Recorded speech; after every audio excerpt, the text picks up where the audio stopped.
Mayor Amy Sherburne.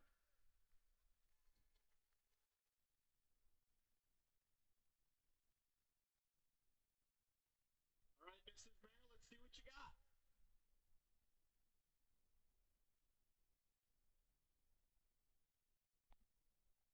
Great job, Mayor. Thank you for your support of the Olean Oilers and the 4th of July fireworks here at Bradner Stadium.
Team.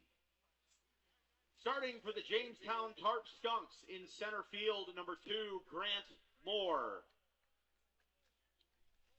The shortstop, number 1, Tito Kiefer. On second base, number 25, Caleb Jordan. The catcher, number 32, Heath Fetchick. On first base, number 44, Nate Muncie. The designated hitter, number 11, Anthony Trommer. In right field, number 39, CJ Dugan. The extra hitter, number 4, Paul Dulanto. On third base, number 15, James Dixon. In left field, number 5, Matthew Dumas.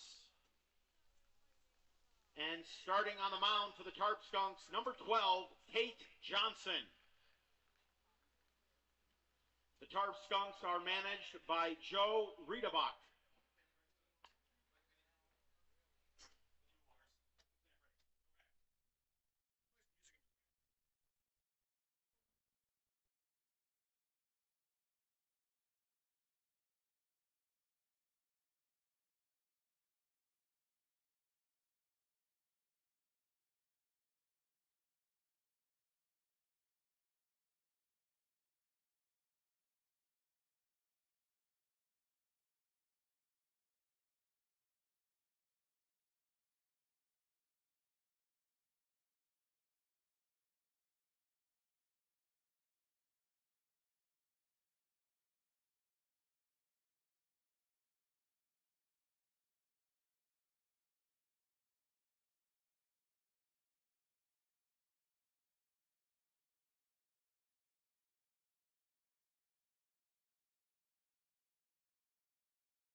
Vending service, look no further. Callahan Vending is here for your needs and is located right here in Olean. The Oilers are joined on the field by youth baseball and softball players in our community. The designated hitter from Mercyhurst, number 12, Dana Williams.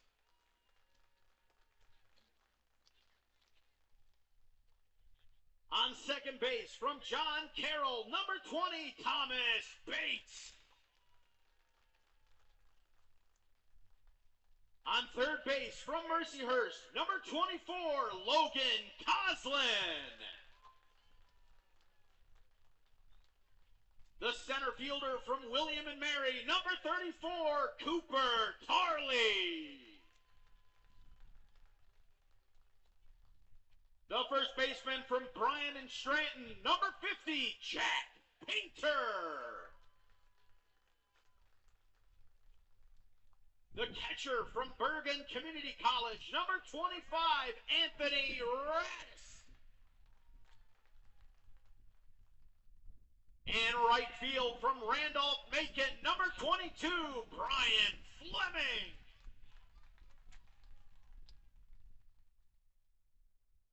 At shortstop from Stonehill, number 2, Armanis Romero.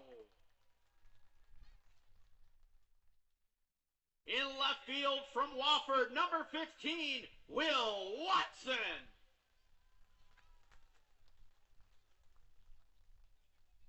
The extra hitter from Liberty, number 11, Jackson Custer.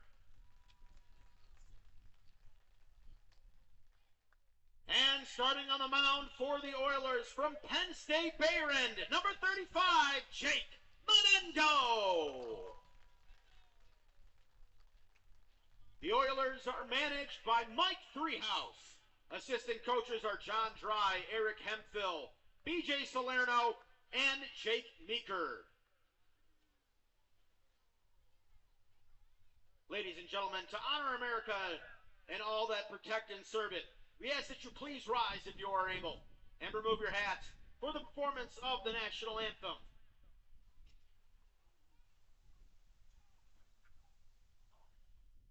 Oh, say, can you see by the dawn's early light what so proudly we hailed at the twilight's last gleaming, whose broad stripes and bright stars through the perilous fight o'er the ramparts we watched were so gallantly streaming, and the rocket's red glare, the bombs bursting in, give proof through the night that our flag was still there.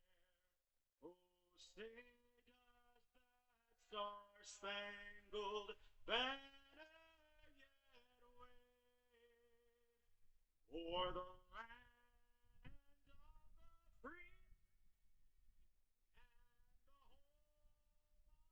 the home of the brave.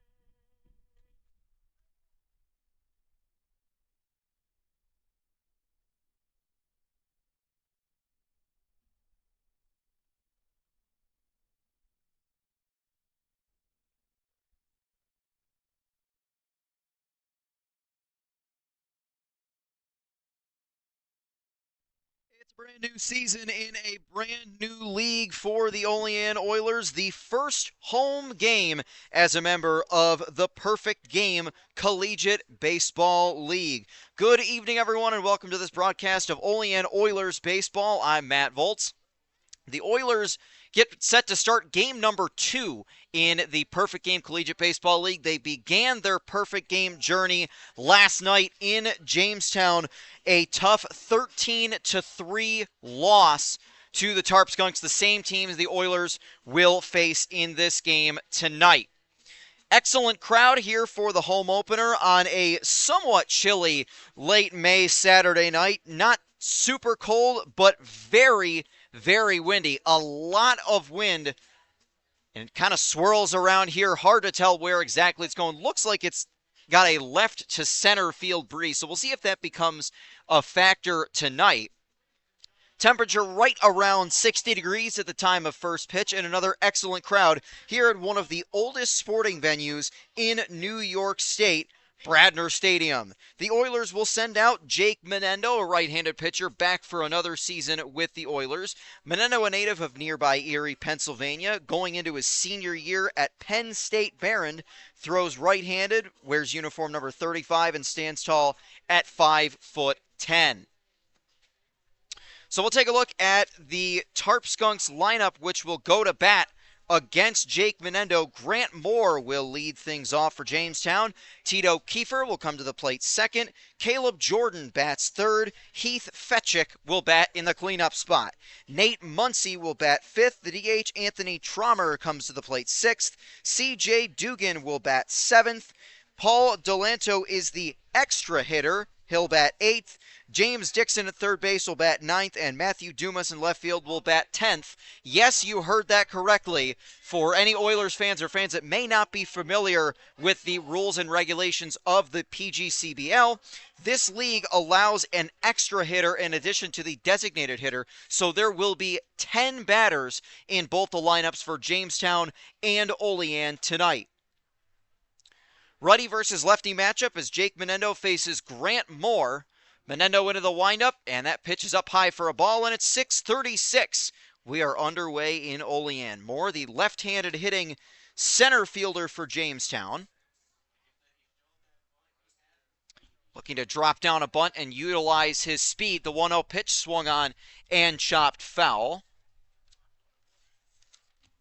Oilers are looking to start something new here in the PGCBL after some wonderful years in the NYCBL that included 2 league championships going back-to-back in 2015 and 16, as well as back-to-back finals appearances not long ago. The 1-1 pitch is laced into right field. That is down for a base hit. Fleming chasing it down. He gets a glove on it. Taking the turn for second is Grant Moore. He's going to be in safely and pull up there. So a leadoff double for the center fielder, Grant Moore.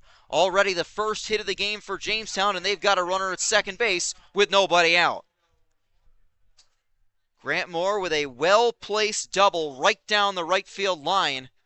Brian Fleming able to cut it off. So 2 bases for Grant Moore as the shortstop, Tito Kiefer, comes to the plate. Menendo takes a look at the runner behind him and now deals. That's a strike called.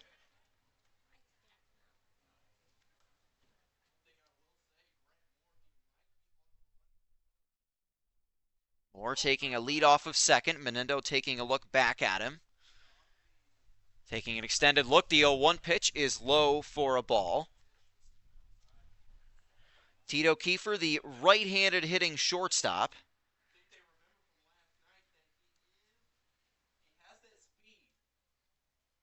One ball and one strike. That one on its way and finds the zone for strike number 2.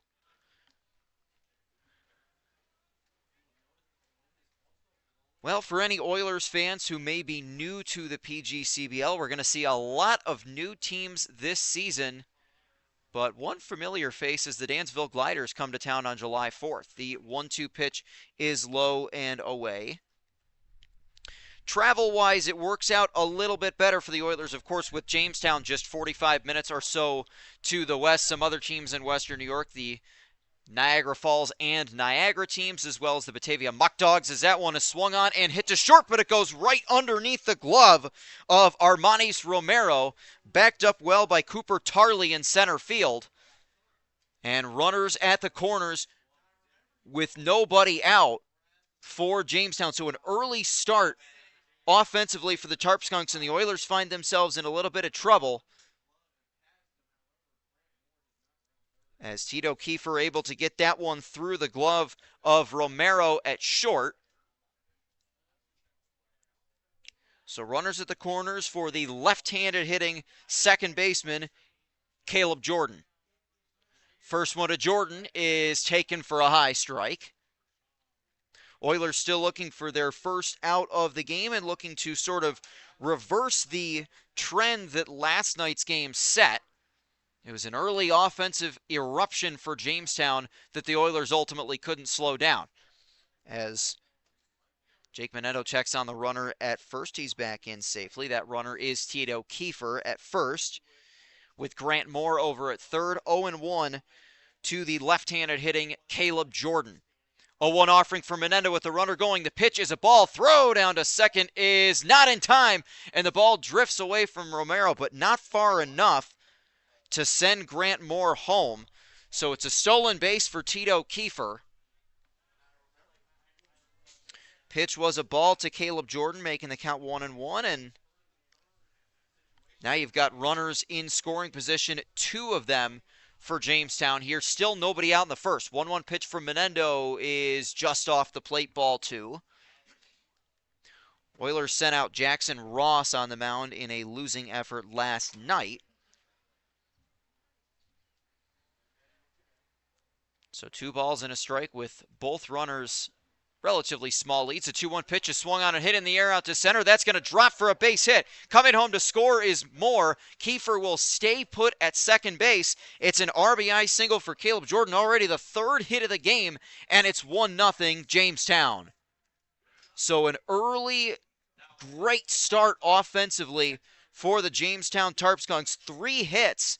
The double from Grant Moore, single and a stolen base from Tito Kiefer, and now an RBI single for Caleb Jordan. Again, Tito Kiefer did not advance, so he's still at second. That one is in there for a strike. The right-handed hitting catcher Heath Fetchick at the plate for Jamestown.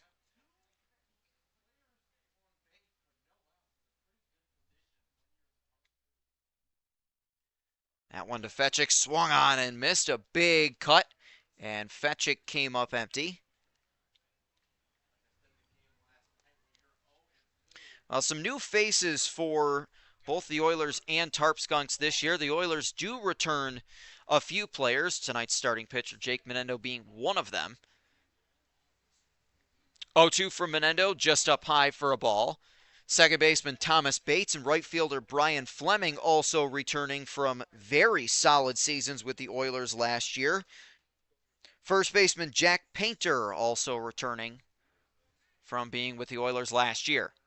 Menendo takes a look at the runner on second and deals the 1-2 offering, that one down low. So we'll take a look at the Oilers' infield defense. Anthony Radis, one of the new Oilers, is behind the plate, a native of Nutley, New Jersey. And the 2-2 offering to Fetchick. Swung on and hit on the ground to short. Romero stops it. Long throw on to first is going to be late. And that'll be an infield hit for Heath Fetchick. Tough play for Armanis Romero, and the bases are loaded. 4 straight hits for the Jamestown offense, and still nobody out. So a very rough start for Jake Menendo on the mound. That one a tough play for Armanis Romero to glove down. And it brings in the left-handed hitting Nate Muncy. Very left-handed heavy lineup for Jamestown this evening. First one to Muncy is a called strike. So the defense for the Oilers, Anthony Radis behind the plate, Jack Painter at first, Thomas Bates at second, a couple of familiar faces, Logan Coslin over at third, and Armanis Romero at short. That one swung on and popped up on the infield. Coming in is Coslin. He will make the catch for out number 1. So a big first out there, doesn't allow anybody to advance as the pop fly caught by the third baseman Logan Coslin. That brings up the DH, Anthony Trommer. The outfield defensively for the Oilers, 2 newbies and a returning face. Will Watson in left, Cooper Tarley in center, and Brian Fleming back for another season in right field. First pitch here to the DH, Anthony Trommer, is up high. Again, we'll see a 10-man lineup for both Jamestown and Olean tonight per the PGCBL rules. All 3 runners short leads. The 1-0 pitch is a called strike. So Menendo got some help from Logan Coslin behind him for that first out. A double play here would be massive. You've got to think that if Menendo could get out of this inning, considering how rough it started, only allowing 1, that's a major win for Olean. The 1-1 pitch, low, kept in front very nicely by Radis. So again, you've got some new faces sort of learning how to play together. We saw that a lot with the Oilers last year. As a couple of the previous years, they would have a lot of returning faces, and that cohesion was already there at the start of the summer. Last year, it kind of took some time for each other to learn playing styles and sort of learn how to play together. 2-1 pitch is a called strike to Anthony Trommer.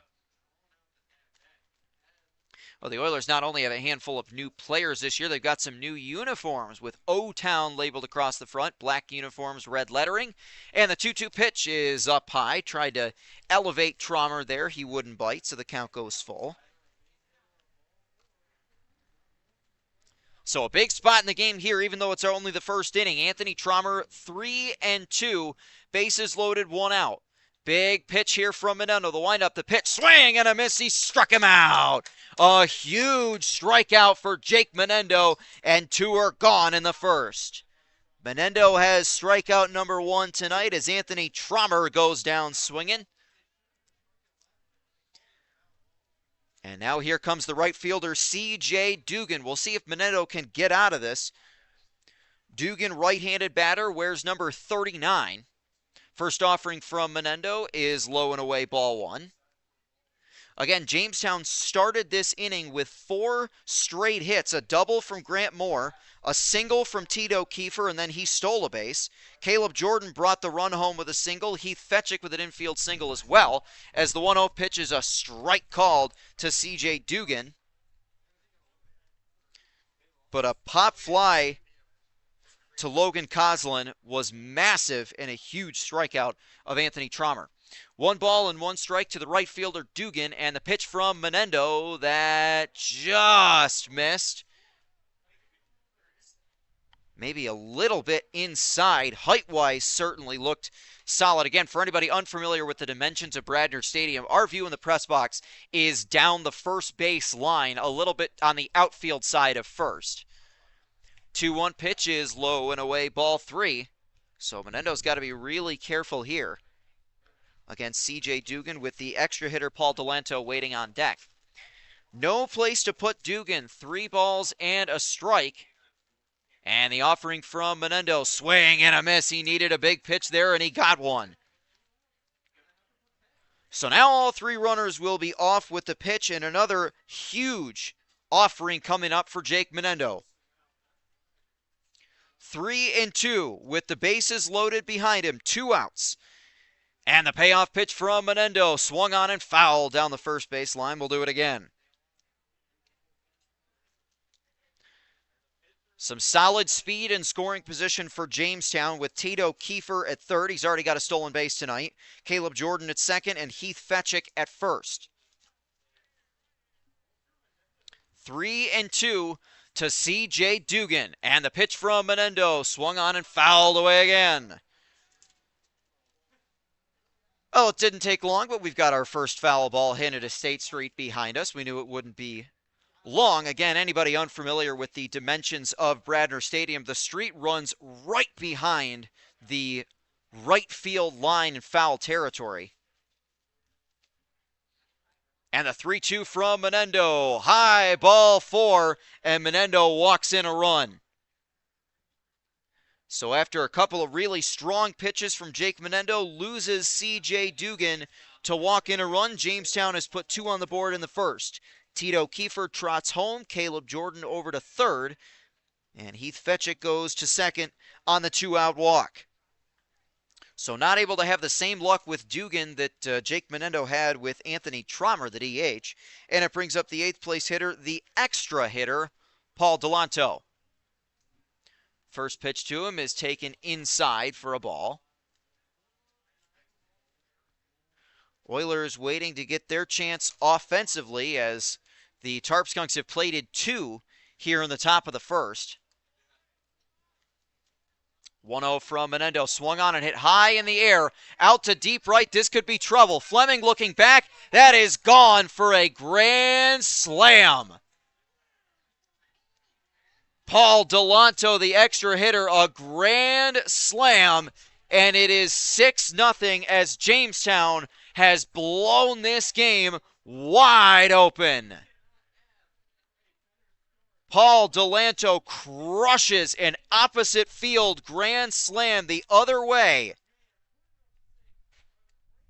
And the Oilers are down by half a dozen before coming to the plate.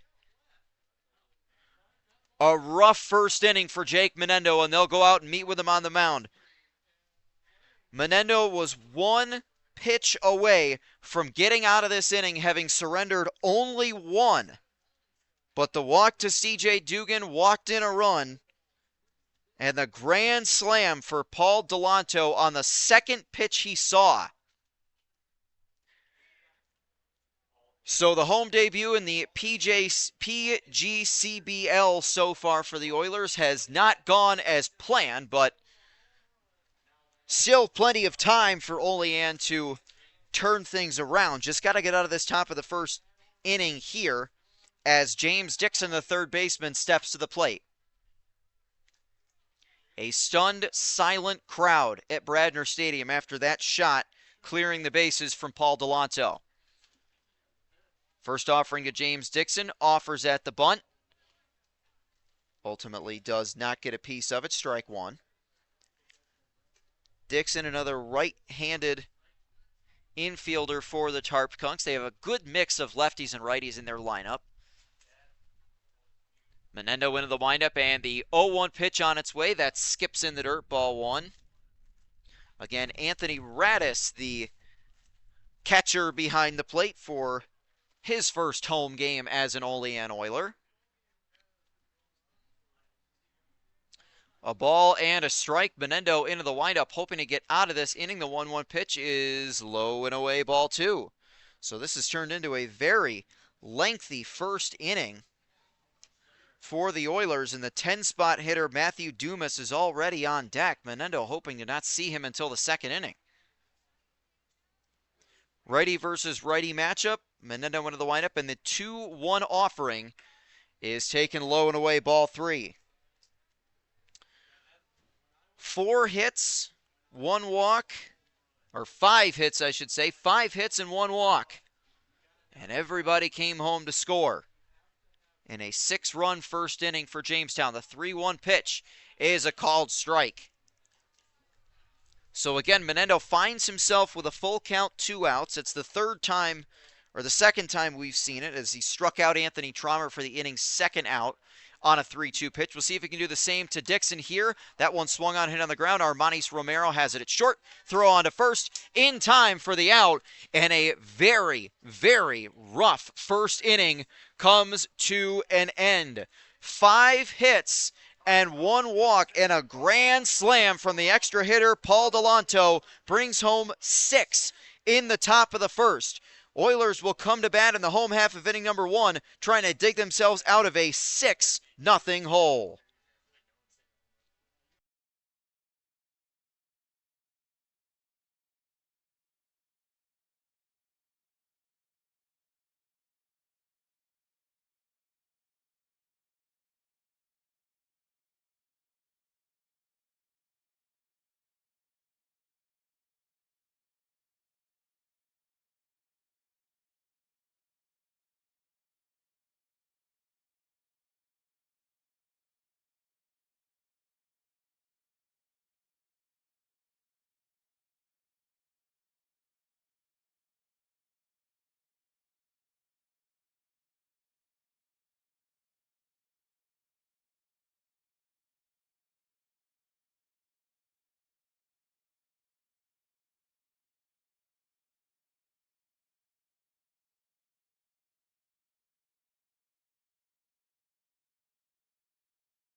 Well, the top half of inning number 1 did not go as planned for the Oilers, but the lineup has plenty of time to change that.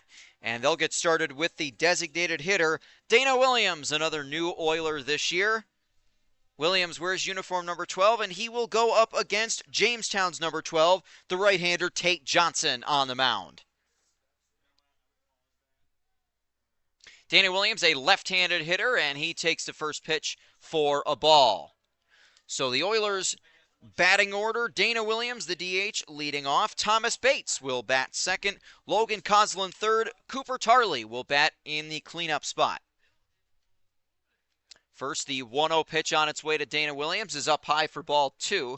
Jack Painter returning for another season with the Oilers. He will bat in the 5 spot. Anthony Radis, the catcher, bats 6th. Brian Fleming, another familiar face, bats 7th. Armanis Romero 8th, Will Watson 9th, and the extra hitter for the Oilers is Jackson Custer. He'll bat 10th. 2-0 pitch to Williams, swung on and pulled down the first base line, but right to Nate Muncy at first for out number 1. So some good contact by Williams, but right to Muncy at first. So that'll bring up the hometown kid Thomas Bates, who is back for yet another season with the Oilers. The hometown kid, native of Olean, going into his senior year at John Carroll University.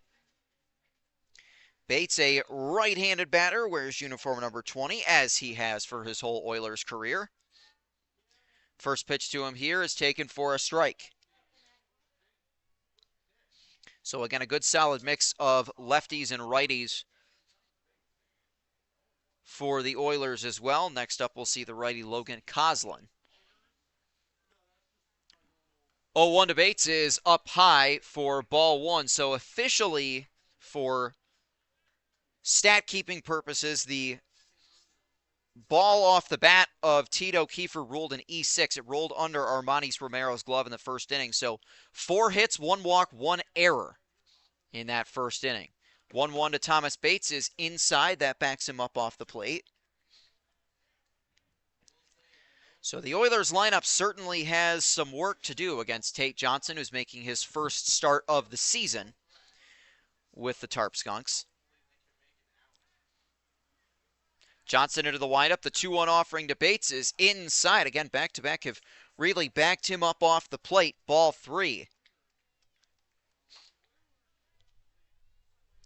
Well, everybody in Olean switching to baseball mode after we had a lot more hockey this spring than we are used to seeing. Jamestown can make that argument as well. 3-1 pitch. Bates lifts it high in the air toward right field in foul territory. Drifting over there, it will drop foul. C.J. Dugan headed after it, but it ultimately drops foul. Now the Sabres falling just 1 goal short of the Eastern Conference Final this year, but one of the most fun seasons possibly in franchise history for the Sabres after the last decade and a half of darkness. The team that knocked out Buffalo, Montreal, was eliminated themselves last night in Game 5 of the Eastern Conference Finals. 3-2 pitch to Thomas Bates, swung on and hit down the left field line. That's a base hit. That's going to roll all the way to the wall. Bates around first, charging hard for second. Picked up and left by Dumas. The throw into second is going to be up the line. The Oilers have their first home hit of the year. It's a 1-out double for Thomas Bates. So there's some offense for the Oilers as they try and strike back. And Bates is on with a double. And as we saw last year, Thomas Bates has very good speed. He runs well. So you figure if Coslin can put together a base hit, put together a nice at bat, drop one in even just a single, should score Bates from second. Coslin, another right-hander. First pitch to him from Johnson is taken for a strike. Logan Coslin getting the start at third base for the Oilers tonight, going into his sophomore year at Mercyhurst, so college-wise not too far away, but he hails all the way from Lutz, Florida. 0-1 pitch, swung on and missed. So I guess for Logan, the weather that we have today probably feels like long sleeve weather, and everybody up here, well, half the people in the crowd are in shorts. Johnson takes a look at Thomas Bates behind him, and the 0-2 pitch to Coslin, taken just high. A gutsy take, but it works out for him. Ball 1 to Logan Coslin. They always tell you to protect the plate, but sometimes taking a close pitch works out in your favor, and it did there for Coslin. So he keeps the at-bat alive. Bates has a decent-sized lead off second with both feet on the grass. 1-2 from Johnson. Check swing. Did not go. It bounces in the dirt. Ball 2. So the Oilers doing a good job of being selective here in this home half of the first against the right-hander Tate Johnson. They're going to have to really make Johnson work if they want to crawl back from this 6-0 deficit. So Jamestown's catcher Heath Fetchick will come out to the mound to talk with Johnson. While he does that, we'll take a look at the Jamestown defense. Heath Fetchick behind the plate, Nate Muncy at first, Caleb Jordan at second, James Dixon at third, Tito Kiefer is the shortstop. And then the outfield for the Tarp Skunks, Matthew Dumas in left field, Grant Moore in center, and C.J. Dugan is in right. 2 balls and 2 strikes to the right-handed hitting third baseman Logan Coslin. And the pitch from Tate Johnson, swung on and fouled straight back. That'll go over the fence and take a hop into State Street. Roll across the way to War Vets Park. The start of what the Oilers are hoping will be a rebound season. It was a tough campaign last year. After some trips to the NYCBL finals, they're hoping their PGCBL debut season goes well. The 2-2 pitch is low and away, ball 3. So Logan Coslin doing a really nice job after falling behind 0-2. Able to force a full count. So we'll see if Coslin can find his way on base. The center fielder Cooper Tarley waiting on deck. 3-2 pitch to Coslin. That one got a piece of him and hit him. So the Oilers have 2 base runners here in this home half of the first. And how about Logan Coslin after an 0-2 start to this at bat? Reaches base the painful way. Oilers have 2 on, and they'll bring up the center fielder Cooper Tarley. Tarley going into his sophomore year at William and Mary. Native of the state of Massachusetts. And this is the first season where anytime William and Mary is brought up, I can't say that is the alma mater of the Buffalo Bills head coach. First pitch on its way is swung on and missed. Of course, the Bills making a coaching change after a playoff loss. Sean McDermott departs. Joe Brady takes the job now. McDermott did go to William & Mary, as did Steelers head coach Mike Tomlin.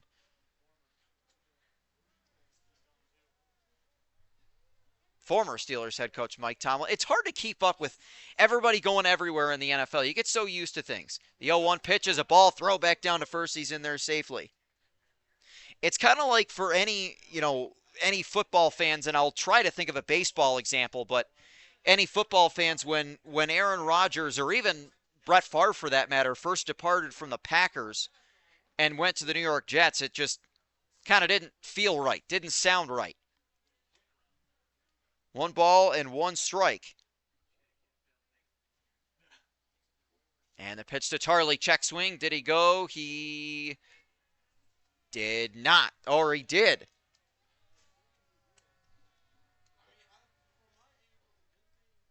So ultimately, Tarley did go, strike 2. Still trying to think of a baseball example of somebody who was in one place for a long time and then went somewhere else. Got one that I'm cooking on. I'll tell you after this pitch. The 1-2 pitch is low, ball 2. First player that came to mind for that category would have to be probably Ichiro Suzuki after many years with the Seattle Mariners when Suzuki played for both the Marlins and the Yankees. Again, just another thing that didn't quite look right. 2-2 pitch from Tate Johnson, low, ball 3. Oilers are doing a really nice job of being selective in this inning. That is the 3rd straight full count they've worked off of Tate Johnson. Trying to get their first run home of this inning still. 3-2 to the right-handed hitting center fielder Tarley. Tarley can also play behind the plate. Don't know if we'll see him play there at all this year, but he has that capability. 3-2 pitch is low, ball 4, and the bases are loaded.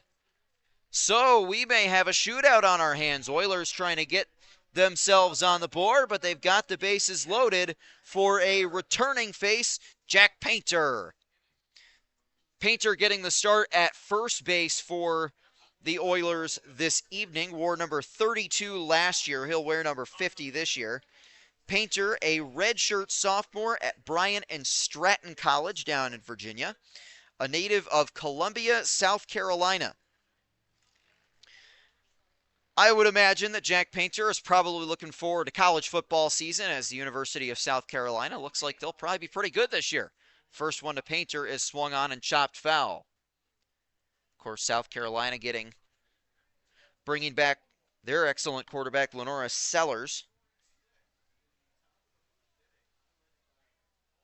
Still trying to think of another baseball example of a player who was one place for a long time and then went somewhere else.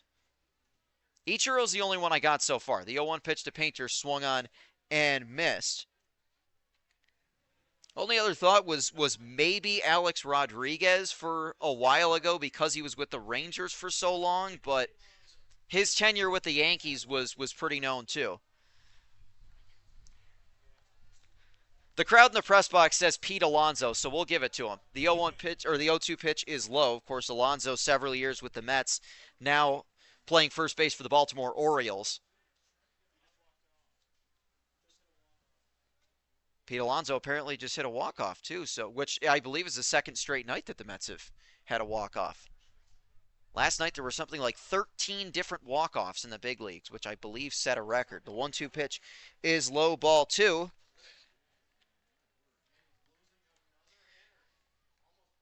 Wouldn't mind if there was a walk-off out in the Gateway City tonight as my St. Louis Cardinals take on the Chicago Cubs for a second straight night. Sorry to any Cubs fans who may be listening to this broadcast.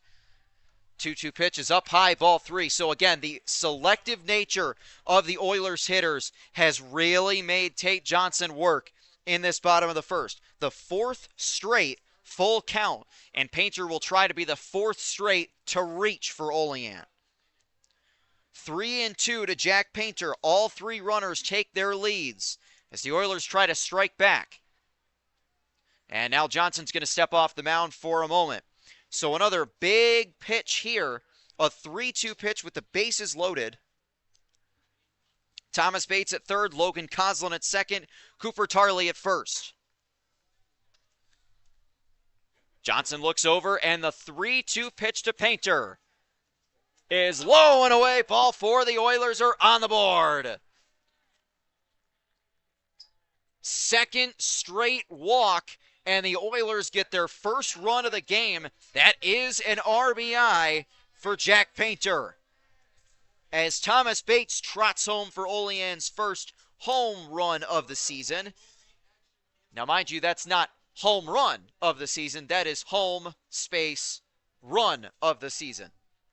Run at home, I guess, would probably be the better way to put that to avoid confusion. Either way, Anthony Radis, the Olean catcher, stepping up to the plate, and the first offering to him is a called strike. Radis, another righty in the Olean batting order. Anthony Radis, again, a native of Nutley, New Jersey, going into his sophomore year at Bergen Community College. Wears uniform number 25. 0-1 pitch from Johnson. Inside. That nearly got a piece of him, but just missed him. Inside, ball 1. Well, if it did get him on the arm, it would have brought in a run. Not that you want to encourage players to get hit by a pitch, but if it had, the logic is if it had, it would have brought in a run. 1-1 pitch is low, ball 2.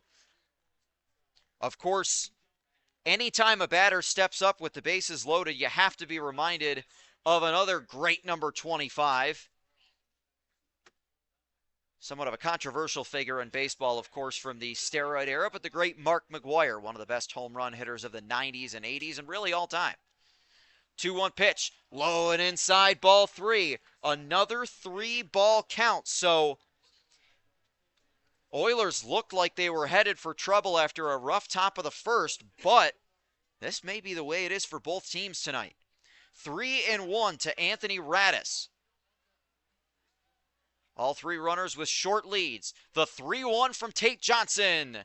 Just caught the inside corner, strike 2. Certainly not a bad take from Radis, as if it had missed by another maybe 1/8 of an inch, it would have been ball 4 and walk in another run.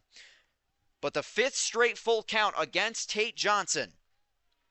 3-2 to Anthony Radis. The pitch from Johnson swung on and hit to left field. That's a base hit. 1 run will score. Tarley is going to hold up at third. Probably a wise decision. It's an RBI single for Radis, and the Oilers have cut it to 4.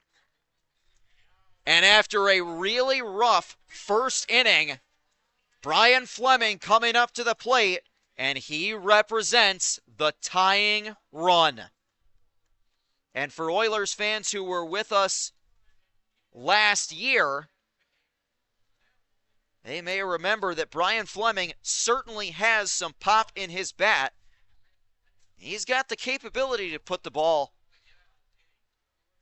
in baseball, in Major League Baseball, you'd say, in the seats. There are no outfield seats, but over the outfield fence. First one to Brian Fleming is up high for a ball.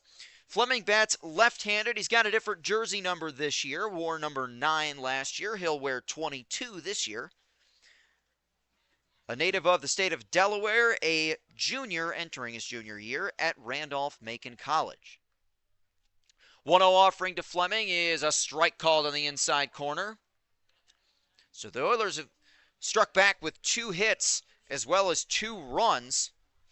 The only out so far in this inning was a ground out off the bat of the DH, Dana Williams, a ball that was really had some solid contact on it, but the first baseman, Nate Muncy, in a great spot to field it. 1-1 pitch is high, ball 2. Thomas Bates doubled. Logan Coslin was hit by a pitch. Cooper Tarley walked to load the bases. Jack Painter drew a bases-loaded walk, and then an RBI single for Anthony Radis.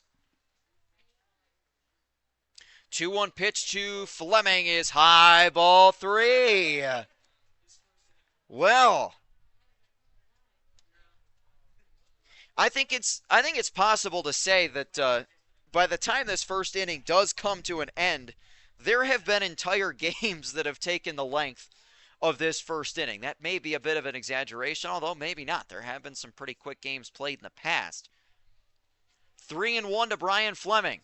The pitch from Tate Johnson. Swing and a miss. A big swing from Fleming. And Brian was trying to put that over the outfield fence, but ultimately came up empty. So another full count. We've been no stranger to those. That's 6 in a row here in this bottom of the first. Oilers have done a great job at the plate being selective. The 3-2 pitch swung on and fouled back. Fleming stays alive. Oilers are really glad to have Brian Fleming back. He was a very good outfielder and a very good hitter for them last year. On a team that had an up-and-down season in their final season in the NYCBL last year.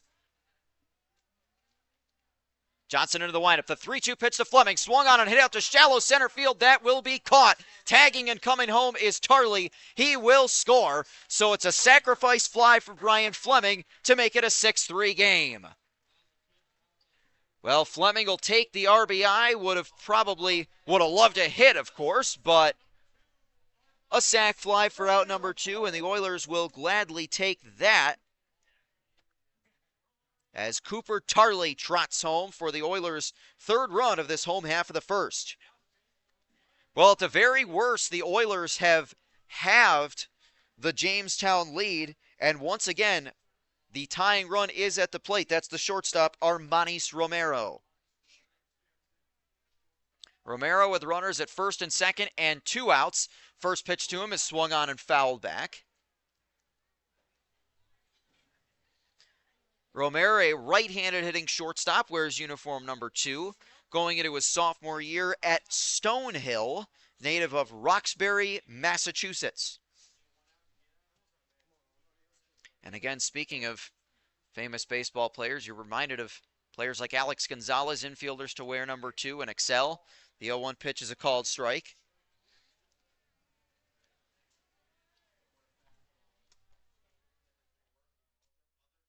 0-2 to Armanis Romero as he tries to extend the inning with 2 runners on.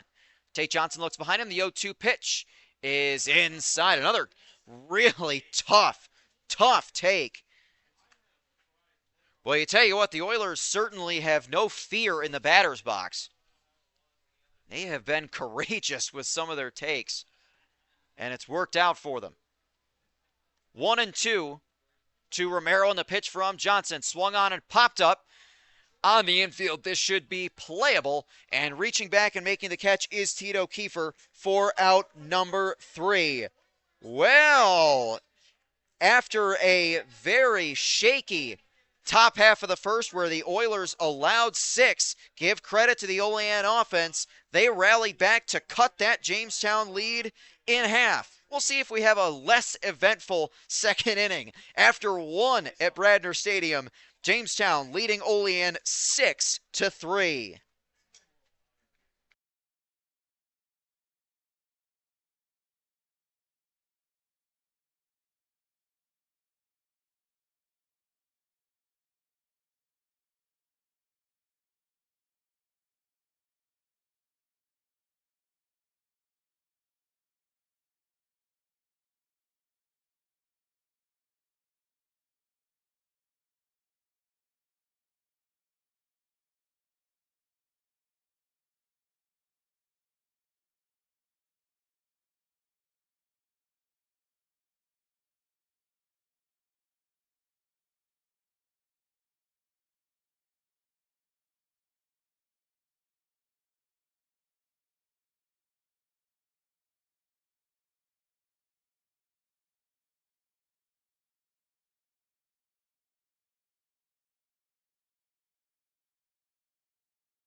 Well, it was quite the first inning between the Oilers and the Tarp Skunks, as this first pitch now right off the bat lifted out to right center field and caught by Cooper Tarley in center. So after a very long home half of the first or a very long overall first where Jamestown brought 6 home to score while the Oilers plated 3 of their own. First pitch to Matthew Dumas is a fly out to center field for out number 1. So that brings Grant Moore back up against the right-hander Jake Menendo. First pitch is low for a ball. Menendo doubled in the top of the first and came home to score the first of Jamestown's 6 runs in that inning. The 1-0 pitch misses, ball 2. It was 4 hits, 1 walk, and 1 error in the top of the first. Oilers responded with 2 runs, a hit by pitch, and a couple of walks of their own, as the 2-1 is swung on and missed by Grant Moore.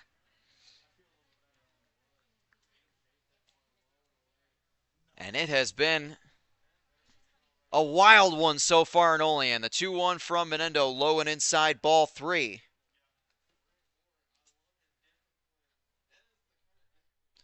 So 3-1 again. We've seen a lot of solid plate discipline and control issues from both of these starting pitchers. The 3-1 pitch swung on and hit in the air toward left. That is way back, and that's going to drop at the base of the wall. Tarley picks it up in center. He's going to fire it back down into the infield. Pulling up at second base is Grant Moore with his second double of the night. 5th hit for Jamestown already. And they've got one in scoring position yet again. That one was hit very well into left center field. Probably about maybe 5 or 6 feet short of being a home run. So that'll bring Tito Kiefer to the plate. Kiefer reached on an error, stole a base, and scored back in the first inning. First pitch to him is a ball.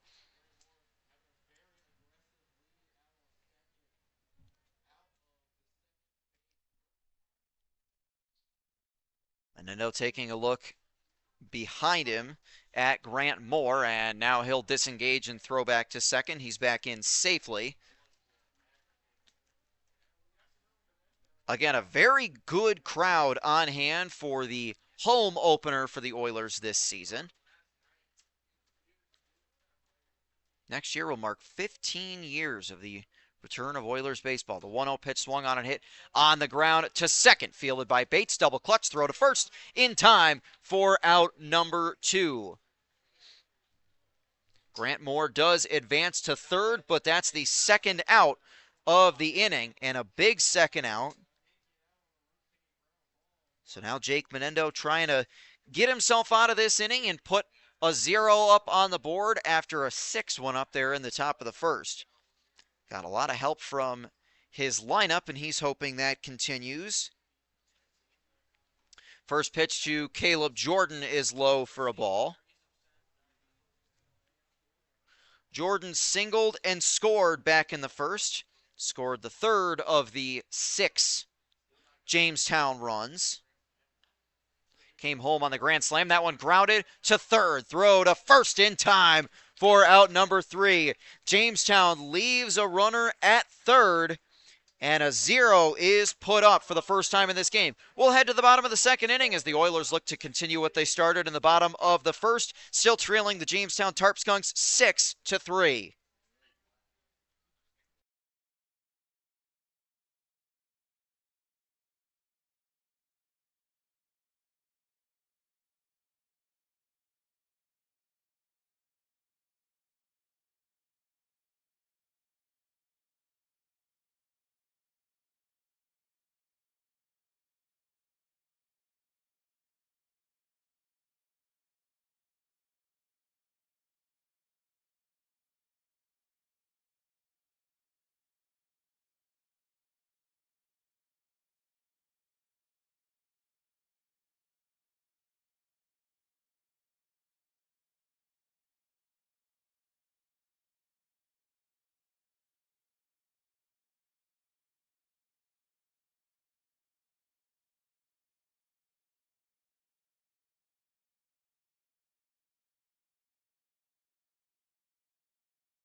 Home half of inning number 2 at Bradner Stadium in Olean. The Jamestown Tarp Skunks leading the Olean Oilers 6-3, and after surrendering 3 runs in the bottom of the first, The Tarp Skunks have already gone to their bullpen as the right-hander Logan Price makes his first pitching appearance of the season. First one to the right-handed hitting Will Watson is a ball. The Oilers will bring the 9, 10, and 1 batters to the plate. That's going to take some getting used to, certainly. The 1-0 pitch to Watson is inside, nearly got a piece of him. Ultimately, it's ball 2. The left fielder, Will Watson, right-handed hitter, wears number 15. Will, a native of Somerville, South Carolina, a freshman at Wofford. 2-0 to him, swung on and missed. So Will Watson playing in his first home game as an Oiler tonight.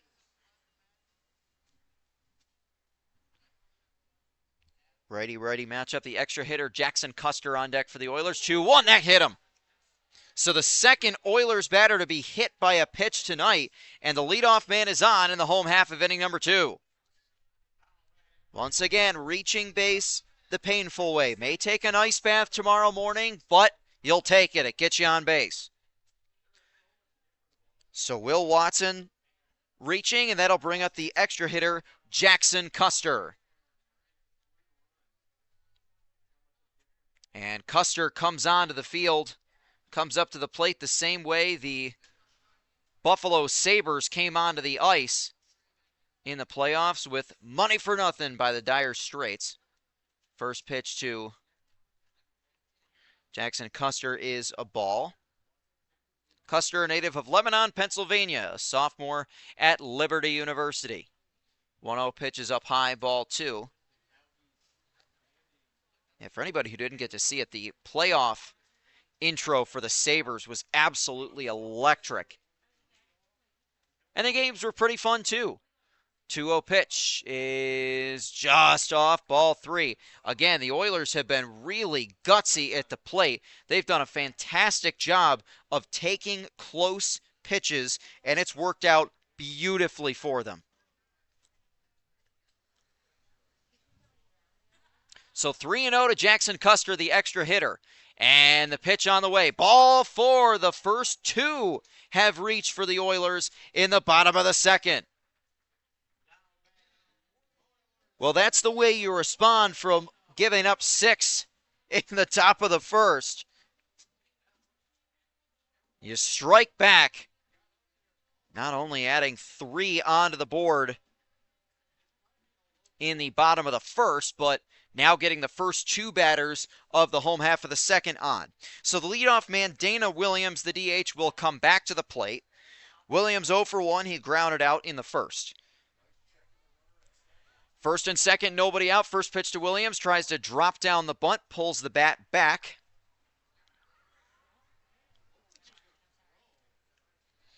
And Williams able to pull the bat back just in time.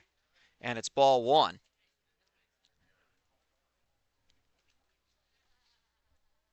Oilers have Will Watson at second, Jackson Custer at first. 1-0 to Dana Williams. Dropped again, wanting to drop down the bunt, but again, pulling the bat back just in time. It's ball 2. Not bad for Dana Williams.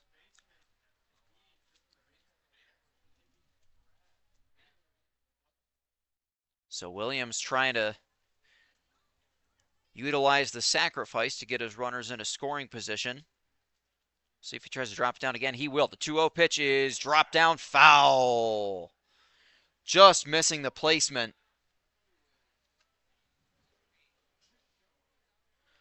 I tell you what, you see it more so in leagues like this. You don't really see it as much in the major leagues or in college baseball. The bunt is sort of a lost art these days. There's something to be said about having somebody either at the very top or the very bottom of your lineup who can put down an excellent bunt, and it's even better when they've got phenomenal speed and can reach base with a bunt single. 2-1 pitch, he drops down the bunt, but pops it up. It's going to get down. That's going to be a gorgeous bunt, and he's going to reach base safely. Dana Williams popped up the bunt, but James Dixon not able to field it at third. And he's going to reach base. The Oilers have him loaded with nobody out. Whether you call that a hit or an error, regardless. That's one that I think you might have to call an infield hit. Is that, yeah, of course, with things like that are so close between a hit and an error, you have to make the assumption, all right, would Dana Williams have reached first base even if that was fielded cleanly? And I think he probably would have. First pitch to Thomas Bates is taken low for a ball. The Oilers have the opportunity. Don't want to get ahead of yourself here, of course, but the Oilers could take the lead with one swing. Thomas Bates could. Bases are loaded with nobody out, so the Oilers, second straight inning, looking to do some offensive damage. As the 1-0 pitch, outside, ball 2. Bates doubled and scored in the home half of the first. Of course, the Olean native. Oilers love having him back in town again. Going into another year at John Carroll University, going into his senior year at John Carroll University. So again, bases loaded, nobody out. Will Watson at third, Jackson Custer at second, Dana Williams at first. Good speed all around. The 2-0 pitch to Bates. Inside, ball 3. Another 3-ball count. So the Tarp Skunks went to the bullpen, and we're seeing some control issues for Logan Price so far with a hit by pitch, a walk, and a bunt single given up. Bunt single not necessarily his fault. The 3-0 pitch. Inside, ball 4, and it's a 6-4 game. So Logan Price has walked in a run, and the Oilers have cut the deficit to 2. Will Watson trots home, Jackson Custer to third, and Dana Williams to second. And the Oilers still with very good speed at all 3 spots on the base paths. Now the Tarp Skunks are going to have a meeting on the mound, and that is going to be it for Logan Price. So Logan Price does not record an out in the second inning. He faces 4 batters. Will Watson was hit with a pitch. Jackson Custer walked. Dana Williams reached with a bunt single and a walk to Thomas Bates. And just like that, Logan Price's night is done. So the third pitcher of the night for Jamestown is going to enter the ball game here with the bases loaded and nobody out in the tying run in scoring position. So it looks like it's going to be the right-hander, Camp Churchill, who is going to take the mound. Again, another player who is making his season debut for the Jamestown Tarp Skunks, and we'll see how he is able to pitch. Again, he's really coming into a very difficult spot with the bases loaded. The Oilers have already plated 1 in this home half of the second. Jackson Custer, the runner, at third. Dana Williams at second. And Thomas Bates at first, with Logan Coslin coming up to bat next. Another right-hander coming to bat coming to throw for the Tarp Skunks. So we'll see what he'll be able to do. Again, this has been an offensive slugfest. We've seen plenty of hits, a lot of walks, and the Oilers have taken the brunt of a couple of missed pitches in this game too. This game turning out a lot differently for Olean than last night's game did. Again, Jamestown with a very good offense, striking early just like they did last night, but the Oilers put up as many runs in the first inning alone as they did all of last night, a 13-3 loss at Jamestown. And now a chance to even add on to that as they've plated 4 total in the game. 4 straight have reached. So everybody's going to head back to their spot on the bases. Again, Jackson Custer at third, Dana Williams at second, Thomas Bates at first, and Logan Coslin, who was hit by a pitch and scored in the first inning. Yeah, he probably wouldn't mind doing that again, although maybe reaching base with something other than a second hit by pitch would be ideal for Logan. Ultimately, you get hit by too many baseballs and you start to get plenty of bruises on you. That one swung on and hit on the ground to third. Throw home is going to be in time for the force, and that's the only out Jamestown will get. So a ground ball off the bat of Logan Coslin is out number 1. The Oilers do not get the run home as Jackson Custer is out at home. But Cooper Tarley will come to the plate. That's only the first out of the inning. Dana Williams will take Custer's spot at third. Thomas Bates will go to second, Coslin to first. So the base is still loaded, and one out now for Cooper Tarley. Tarley walked and scored back in the first inning. And the first one to him here is skipped in the dirt. That ball's going to roll all the way to the backstop. Williams is going to come home. The throw gets away. Williams scores, and it's a one-run game. Oh, a misplay behind the plate from Heath Fetchick, and the Oilers get one home. It's a one-run game as the pitch was a ball to Cooper Tarley. Dana Williams comes racing home. Thomas Bates at third, Logan Coslin at second. So now you have the tying run in Bates at third, and Logan Coslin represents the go-ahead run at second base. Who would have thought that would be the case after the Oilers surrendered 6 runs in the top of the first? 1-0 pitch to Cooper Tarley is low, ball 2. So a tough mistake at catcher for Heath Fetchick as the ball skipped in the dirt. It looked like he wasn't sure where it was for the moment. And Dana Williams was able to jump on it and head home. 2-0 to Tarley. Low and outside, ball 3. So again, the Oilers have done a fantastic job of being very selective at the plate. And some control issues for all 3 Jamestown pitchers so far. Camp Churchill on the mound now. The 3-0 pitch hits the outside corner for a strike called. Not a bad take from Cooper Tarley as that was on the outer half.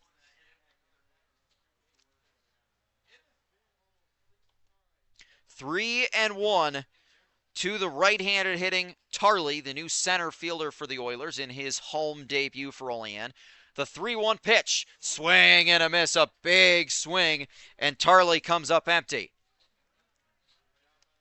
So again, we have been no stranger to full counts in this game, and we've got another one here. The runners at second and third take their leads, 3-2. The pitch to Cooper Tarley. And the pitch from Campbell. Strike 3 called. He rung him up. Oh, Tarley thought that one was outside. Ultimately takes strike 3.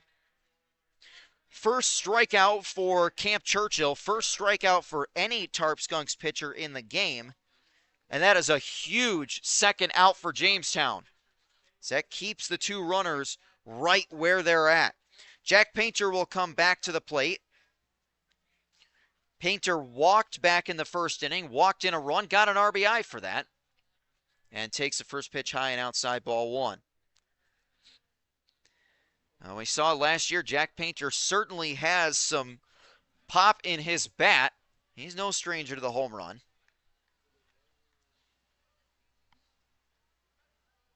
And the 1-0 to Jack is a called strike. Thomas Bates at third, Logan Coslin at second. Oilers hoping to at least get one of those home. They'd love to tie this game up. That one low and outside, ball 2. This has been just a wild home opener for the Oilers so far tonight. Again, 6 runs put on the board by Jamestown in the top of the first. Olean answered with 3 of their own in the home half of the first, and they've scored 2 in the bottom of the second to cut it to a one-run game. 2-1 pitch to Painter is lifted in the air toward left center field. That is playable for Matthew Dumas, and he makes the catch for out number 3. So a big couple outs there. The Oilers leave 2 on base, but bring home 2 more after just 2 at Bradner Stadium in a high-scoring game. Jamestown leading Olean 6-5 at Bradner Stadium.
Top three at Bradner Stadium. The Oilers trail the Jamestown Tarp Skunks 6-5 in what has been an electrifying offensive game so far. 4, 5, and 6 batters will come to the plate for Jamestown after we saw our first zero of the game, and so far our only zero of the game put up in the top of the second. First pitch to the right-handed hitting catcher Heath Fetchick is a ball. Fetchick singled and scored back in the first inning. 1-0 from Jake Menendo is a called strike. This game has totally flipped on its head after the Oilers fell behind 6-0 in the early going. 1-1, the pitch from Menendo, swung on and hit on the ground, foul down the third. Bottom of the third inning at Amsterdam. The Amsterdam Mohawks and Mohawk Valley Diamond Dogs are even at 3 apiece. Offering to Heath Fetchick is swung on and hit in the air toward left, but right to Will Watson for out number 1. Watson only really had to take a couple of steps there, and Heath Fetchick is set down for the first out of inning number 3. So the first baseman, Nate Muncy, will come to the plate.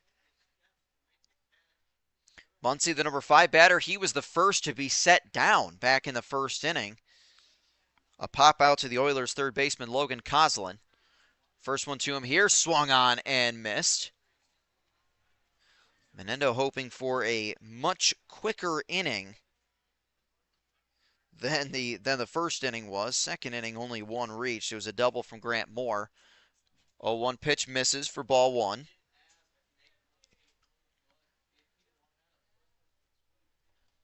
So both of these offenses looking to be among the best in the perfect game league. The 1-1 pitch swung on and pulled down the first base line. Backed up well by Bates. Throw to first, gets away with the pitcher covering. The ball goes out of play, and heading for second base is Nate Muncy.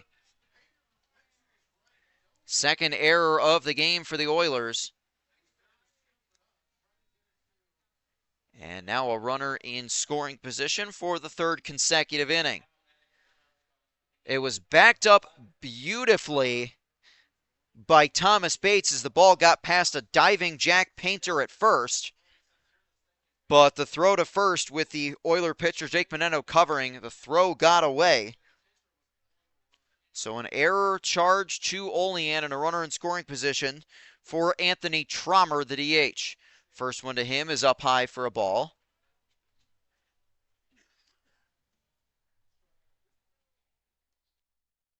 Trommer was a strikeout victim back in the first. That was a big second out for Menendo back in that inning to try and limit the damage before a walk and a grand slam. Throw back to second. Oh, really close. Oh, they almost picked off Nate Muncy at second base. Really close. Muncy got back and barely just enough time. 1-0 offering to Anthony Trommer. Menendo takes a look back behind him, and the 1-0 pitch is up high, ball 2. So as the sun begins to set, we'll see how the shadows come into play in the outfield. They can sometimes play some tricks on outfielders, but we'll see how that goes. And Jake Menendo is going to step off before throwing the 2-0 pitch. One other score update across the league. Bottom of the second inning, the Glens Falls Dragons at home trailing the Socrates Scallions 1-0. 2-0 pitch is in there for a strike called.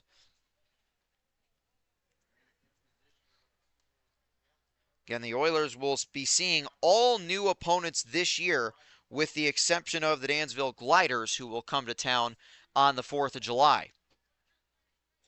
2-1 from Jake Menendo, swung on and hit on the ground. Menendo secures it and underhands to first for out number 2. Nicely done by the Oilers pitcher for the second out of the inning. Nate Muncy heads for third, but that is the inning's second out. So put out 1-3. Trommer is 0 for 2. That'll bring C.J. Dugan to the plate. Dugan came up with runners on and 2 outs in the first inning. Drew a walk. And then Paul Delanto, the extra hitter who is on deck now. Delanto cleared the bases with a grand slam over the right field wall.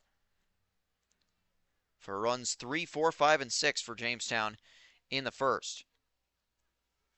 First pitch here to C.J. Dugan is skipped in the dirt, kept in front really nicely by Anthony Radis. Dugan, another righty in the Jamestown lineup. Decent lead off of third for Nate Muncy. He's ready to go if anything goes back to the backstop.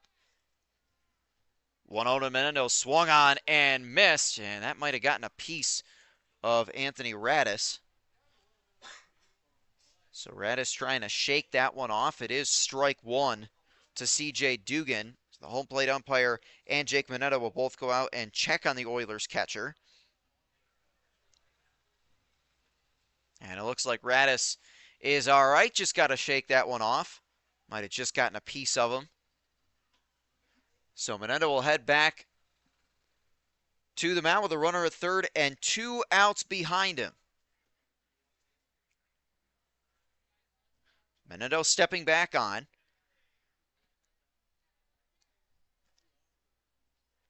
Menendo taking a look over to third. The 1-1 pitch is a called strike. So Jake doing a nice job of attacking here. One more pitch and he'll get out of this third inning. No further damage done. And no damage done at all in this inning alone. The 1-2 pitch to Dugan, just low. Tried to get him to chase at one that was a bit underneath the zone.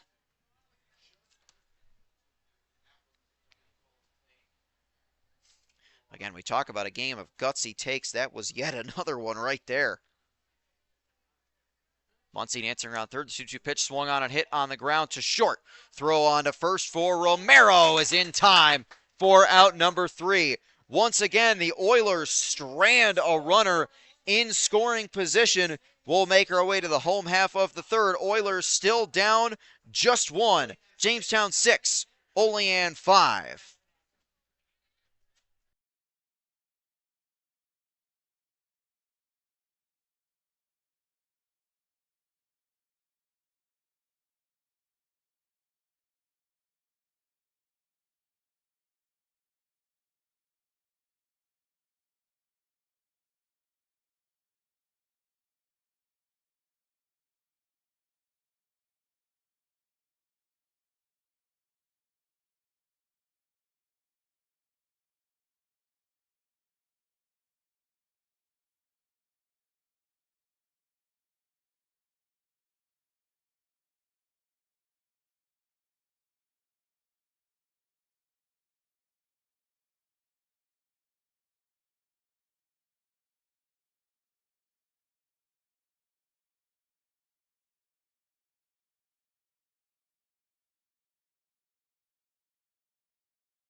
Anthony Radis comes to the plate to lead things off for the Oilers in the bottom of inning number 3.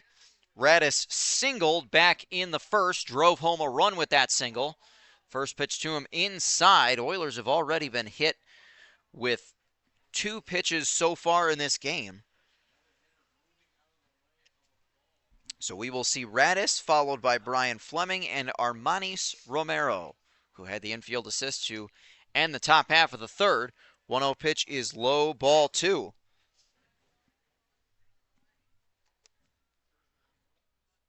Camp Churchill out there for another inning of work. Again, he is the 3rd pitcher that Jamestown has used in this game. 2-0 pitch is inside, ball 3. Again, the Oilers have done a very nice job with some excellent takes on the inner half of the plate as Radis tries to reach for the 2nd time in this game.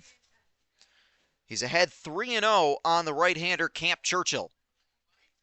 Into the windup, the 3-0 pitch, low, ball 4, and a leadoff walk. The Oilers once again getting the leadoff man on for the 2nd straight inning.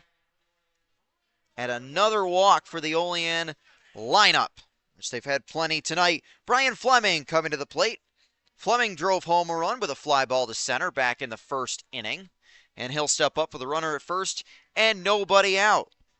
Game that again looked like it was headed for trouble for Olean after the top of the first, surrendering 6 runs. Oilers have done a fantastic job to fight back since then. First pitch here to Brian Fleming is taken on the outer half. So that's 5 straight pitches that have missed the zone from Camp Churchill. We'll keep an eye on that, as well as Radis off of first. Don't expect him to have a particularly big lead, and he does not. Campbell, the 1-0 pitch, is a called strike to Fleming. Tarp Skunks have out-hit the Oilers 5-2 so far in the game. Oilers have also committed 2 errors, but some timely walks and hit by pitches, untimely for Jamestown, timely for Olean, have allowed the Oilers to get back in this game. 1-1 pitch, swung on and missed on a big swing from Brian Fleming.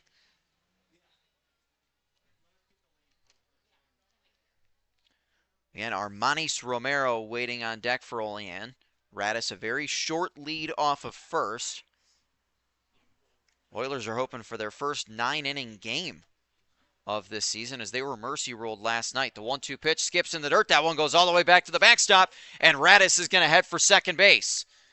He'll pull up there, but another pitch getting away from the catcher Heath Fetchick gives the Oilers one in scoring position.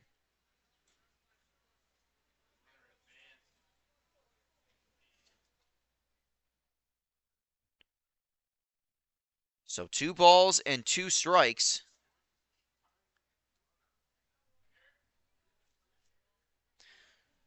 On Brian Fleming, with Anthony Radis sitting at second base. Churchill now with a little bit extra work to do with a runner in scoring position behind him and nobody out. And a 2-2 pitch to Fleming, swung on and popped up in foul territory off the third base side. That will go out of play. Just over near a couple of fans out near the left field corner. So Fleming squares back in for another 2-2 offering from Camp Churchill. Churchill turns around, looks at Radis behind him. Head on a swivel, and the 2-2 offering to Fleming is swung on and hit in the air toward left field. That's playable and caught by Matthew Dumas for out number 1.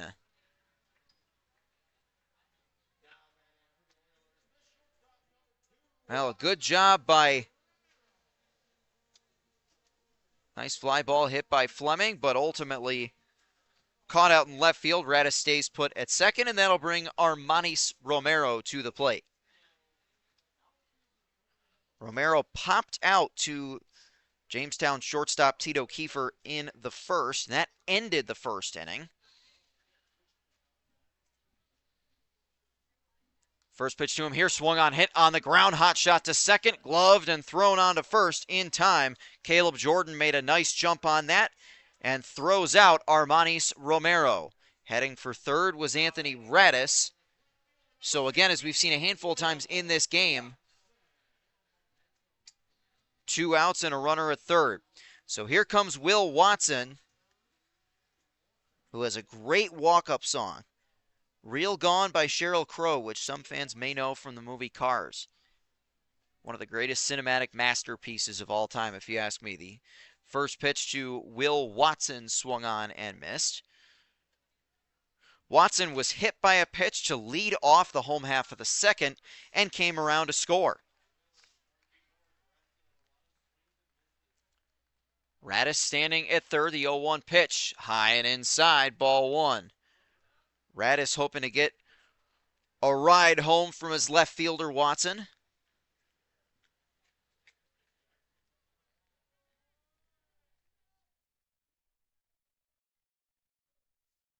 That one swung on, hit down the line. That's going to roll perfectly, but right to the first baseman, Nate Muncy, for the out. So no run scores. We are making our way to the fourth inning here at Bradner Stadium. Oilers still trailing the Jamestown Tarp Skunks 6-5.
Fourth inning at Bradner Stadium. Oilers still trail by 1, 6-5 to the Jamestown Tarp Skunks. The extra hitter Paul Delanto steps in.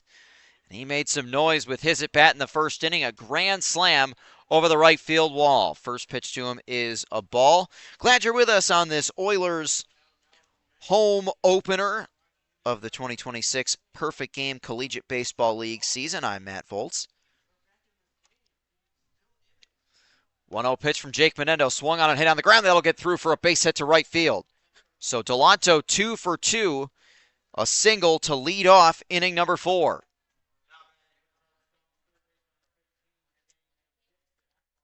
So Delanto, as the extra hitter in this game, certainly would imagine that he's going to be a mainstay in that Jamestown lineup. So now the third baseman, James Dixon, comes to the plate. Dixon grounded out in the top of the first. Jake Menendo still in the game pitching for the Oilers. His first pitch to Dixon is low. That single by Delanto, the 6th hit of the game for Jamestown.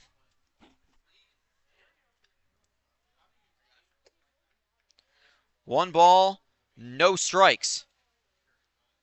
Very short lead at first 1-0 pitch is a called strike. Have not seen a whole lot of strikeouts in this game either.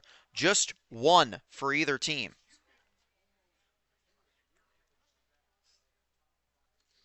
Cam Churchill had the only one for Jamestown. Again, he is the third pitcher the Tarp Skunks have used.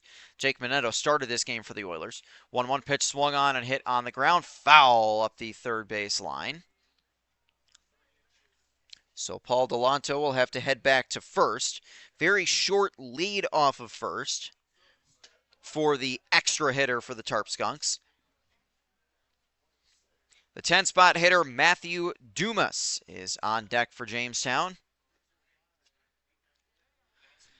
Menendo takes a look behind him. Again, very short lead for Delanto.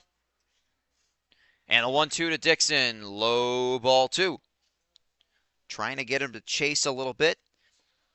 And Dixon wouldn't bite at that opportunity. It's ball 2. Both clubs have been very selective, done a nice job at seeing pitches outside of the strike zone, not swinging at anything too far outside. The discipline has been strong for both squads. 2-2 pitch, up high, ball 3. Stop me if you've heard this before. We've got a full count. Runner at first, nobody out as Jamestown tries to steal some of the momentum back from Olean after a 6-run outburst in the first has been answered with 5 unanswered by the Oilers. 3-2 pitch to Dixon, swung on and sent foul. So James Dixon spoils that pitch. He'll keep himself alive for at least one more. Dixon getting the start at third base for the Tarp Skunks tonight. Menendo takes a look at Paul Delanto behind him. And the 3-2 offering to Dixon. Swung on and hit high in the air toward deep left center field. Back is Will Watson. Sliding as Cooper Tarley can't make the catch. Delanto heading for third. And heading into second base with a double is James Dixon. Tarley racing over, almost made a fantastic sliding catch. Not able to come up with it. And the Tarp Skunks have 2 in scoring position with nobody out. Back-to-back hits to start the 4th inning. Here comes Matthew Dumas. As the Oilers have a meeting on the mound, we'll see if that's it for Menendo. Here with runners at second and third and nobody out. There is some activity in the Oilers' pen. Left-hander up and throwing. So we'll see if Olean decides to make a change. See if Mike Threehouse will make the call or not.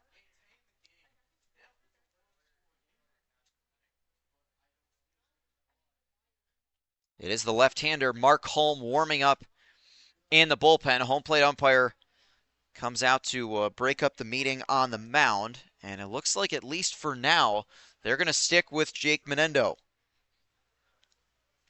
Runners at second and third, and nobody out. Well, you got to give credit to Menendo after a really, really rough first inning.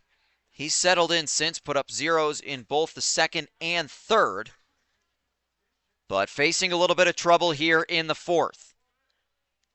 A sizable lead off of second for James Dixon.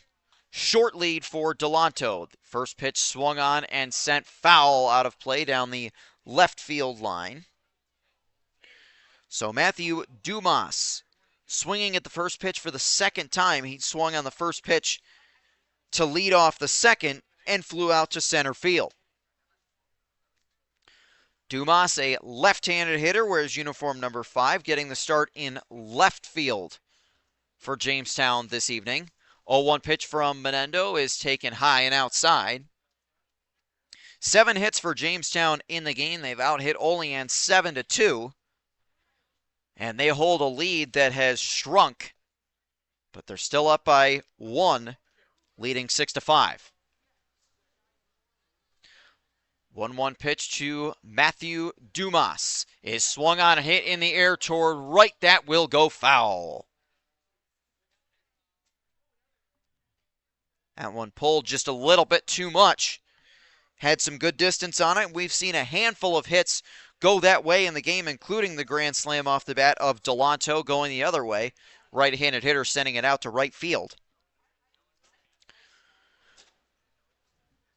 Menendez squares in, and the 1-2 pitch swung on and hit to left field. That's down for a base hit. Coming home is Delanto, routing third, and racing home is Dixon. The throw to the plate is going to be well in time. And the ball was dropped at the plate by Anthony Radis. A gorgeous, gorgeous throw from left by Will Watson, but the throw dropped by Anthony Radis behind the plate. A 2-run double, the 8th hit of the game, or a single that turns into a double, and it's an 8-5 game. Tough break for Olean, as that was an awesome throw from left by Will Watson. Dumas going to second on the throw into home. Delanto and Dixon both score, and that'll bring Grant Moore to the plate.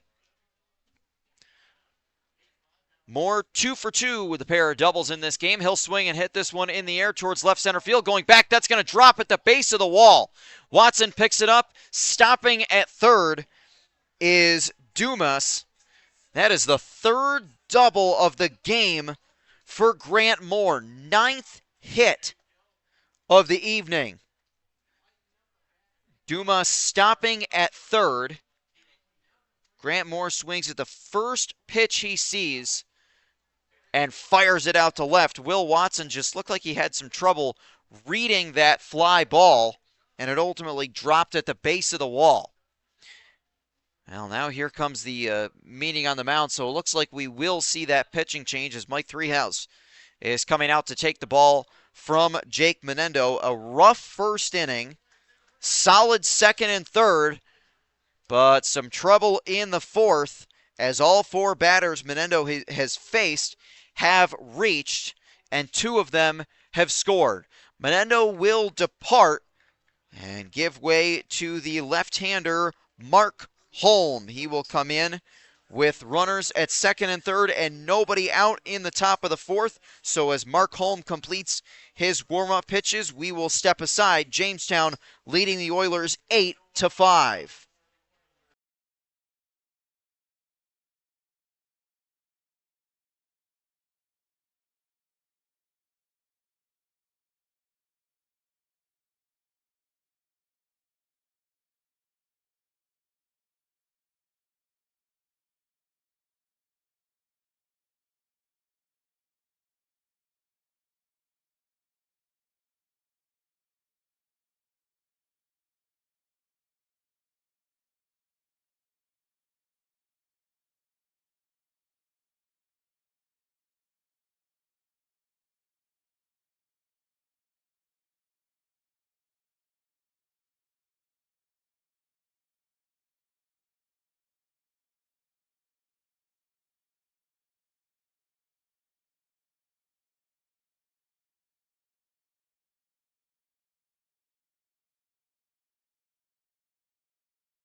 So we return to action at Bradner Stadium with the Oilers trailing 8-5 after Jamestown has added 2 onto their lead in this inning. The left-hander Mark Holm will come in for the Oilers now.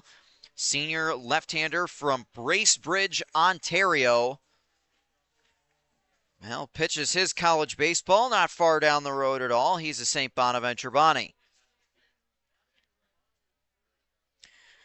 So with runners at second and third and nobody out, Tito Kiefer, the shortstop, will come to the plate. So lefty pitcher versus righty batter. Kiefer looking to reach base for the second time in this game. First pitch to him from Mark Holm is low. They'll check on both runners, and they're both back safely. Tito Kiefer reached on an error in the first inning, stole a base and scored, then grounded out in the second. Matthew Dumas at third, Grant Moore at second. Good speed for Jamestown with Tito Kiefer at the dish. 1-0 pitch is swung on, a great bunt drop down, and the throw on to first will be in time. Painter just barely able to step on the bag in time for out number one. A very well-placed sacrifice. That's out number one. Jamestown adds on to their lead, and they lead it 9-5. So a sacrifice bunt. And a ground out 1-3 is the first out of the inning, and that also gives Tito Kiefer an RBI as Dumas comes home. Grant Moore heads to third. That makes way for the second baseman, Caleb Jordan. Runner at third and one out. First pitch to Jordan is a called strike. Caleb Jordan singled and scored. Brought home a run, brought home Grant Moore to score with that single back in the first. Grounded out in the second. He's trying to do the same as he did in the first here, bring Grant Moore home. The 0-1 pitch swung on and missed. This is the lefty-lefty matchup that the Oilers wanted to see by bringing Mark Holm into the game.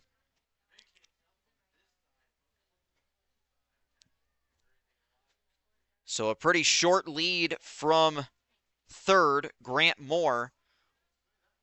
Now he widens his lead, both feet in foul territory. And the 0-2 pitch to Jordan up high. Trying to get him to chase on a rise ball there.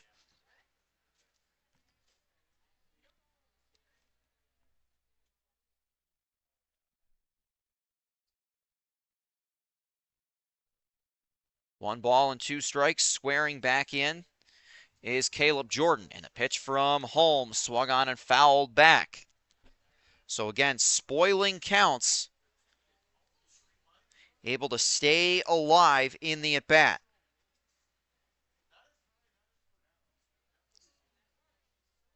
So Holmes steps back on the mound. Left-hander was able to at least get the first out of the inning, all while conceding the run. And a 1-2 pitch. Strike three called. He froze Caleb Jordan for out number two. A great pitch. First strikeout for Mark Holm. That's a big out number two.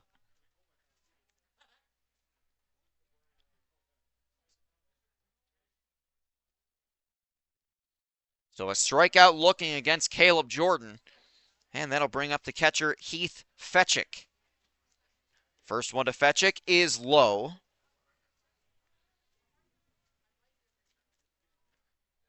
Heath Fetchick singled and scored in the first inning.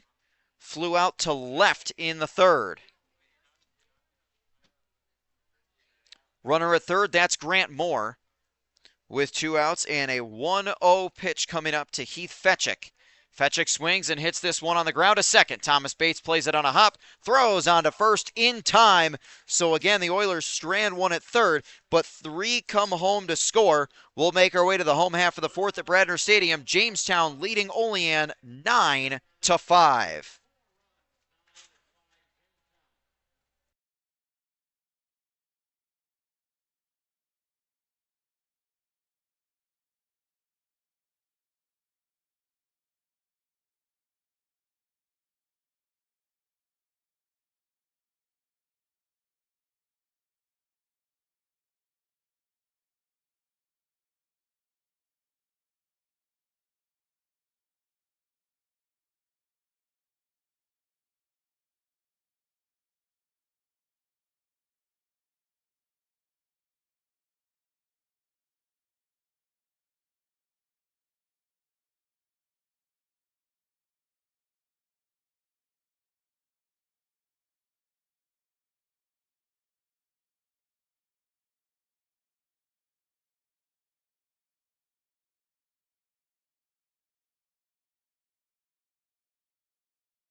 Extra hitter coming to the plate in the bottom of the fourth for the Oilers as Jackson Custer will lead things off. It'll be Custer followed by Dana Williams and the hometown kid Thomas Bates. Oilers surrendered 3 in the top of the fourth inning. They trail now 9-5. Custer looking to reach base for the second time tonight. He takes a ball outside. Oilers have been out hit 9-2 in this game. Jackson Custer walked back in the second inning and was out at home on a fielder's choice off the bat of Logan Coslin.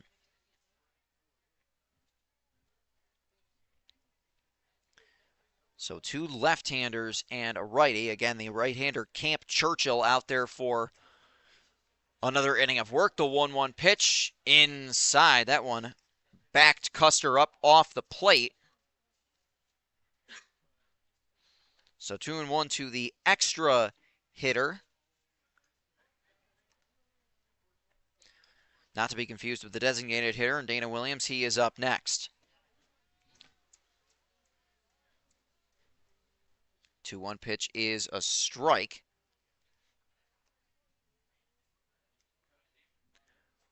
Custer standing in. The 2-2 from Churchill. Check swing. Did he go? Yes, he did. Out number 1.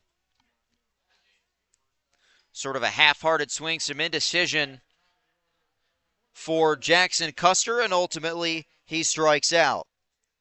Second strikeout for Camp Churchill. The only 2 Oilers to strike out in the game. Cooper Tarley had a strikeout back in the second. So the top of the order will come back up, and it's Dana Williams coming to the plate. Williams 1 for 2 in the game. Takes the first pitch high and away, ball 1. Dana Williams grounded out in the home half of the first, singled and scored in the second. 1-0 from Churchill, low and inside, ball 2.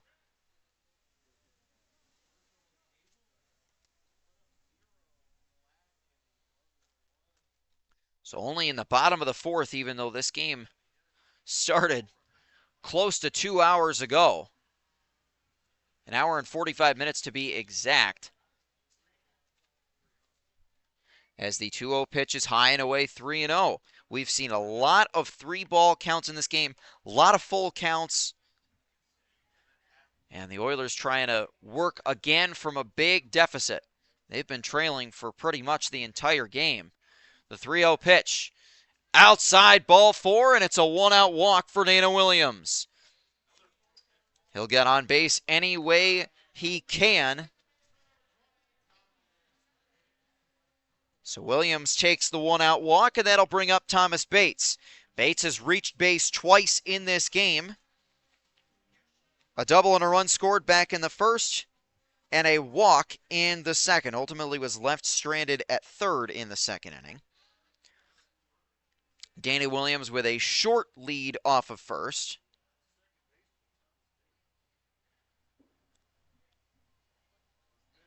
First pitch to Bates, low and away. Good job to keep that out.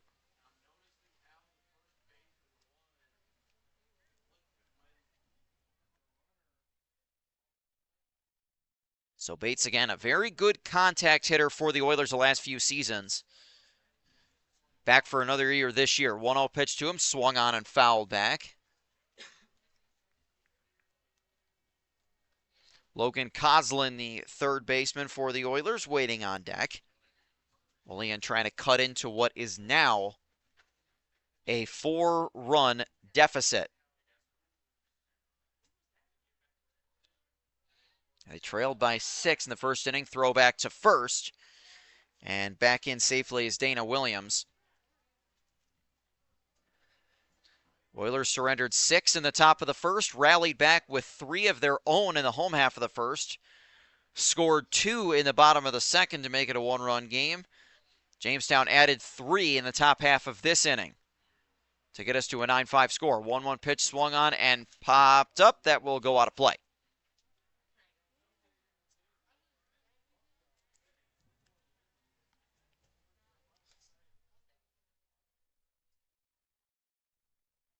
Ball and 2 strikes to the Oilers second baseman Thomas Bates. Short lead off of first for Dana Williams. Churchill in a windup, and the pitch is high. Throw back down to first. Not quite in time. Dana Williams had wandered off the bag a decent amount. And a snap throw back down to first from Heath Fetchick, not quite in time. So Thomas Bates keeps himself alive. Williams a little bit longer of a lead off of first. Oilers really want to try and cut into this lead any way they can. 2-2 pitch to Bates. Up high, ball 3. Bates, another Oiler who has been incredibly selective in this game. Second full count he's seen. Third 3-ball count he's seen. He took a 4-pitch walk back in the second inning.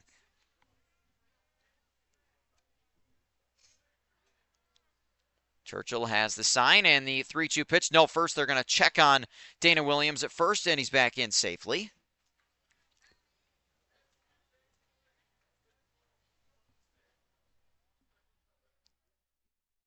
So we'll do it again at 3-2. Bates squaring in, and the 3-2 off from Churchill. Williams goes. That pitch is swung on and fouled back. Dana Williams off with a pitch on a 3-2 count.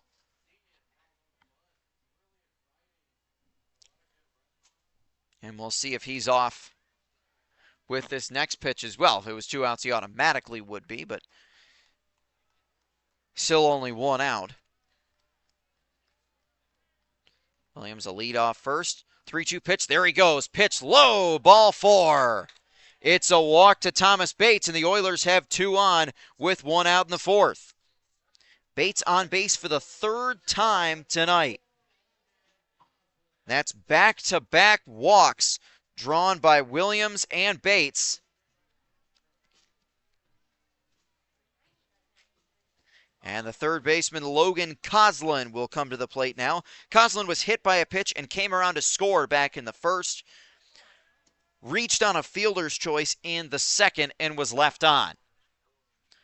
Runner in scoring position, that is Dana Williams at 2nd. First pitch to Coslin is low for a ball.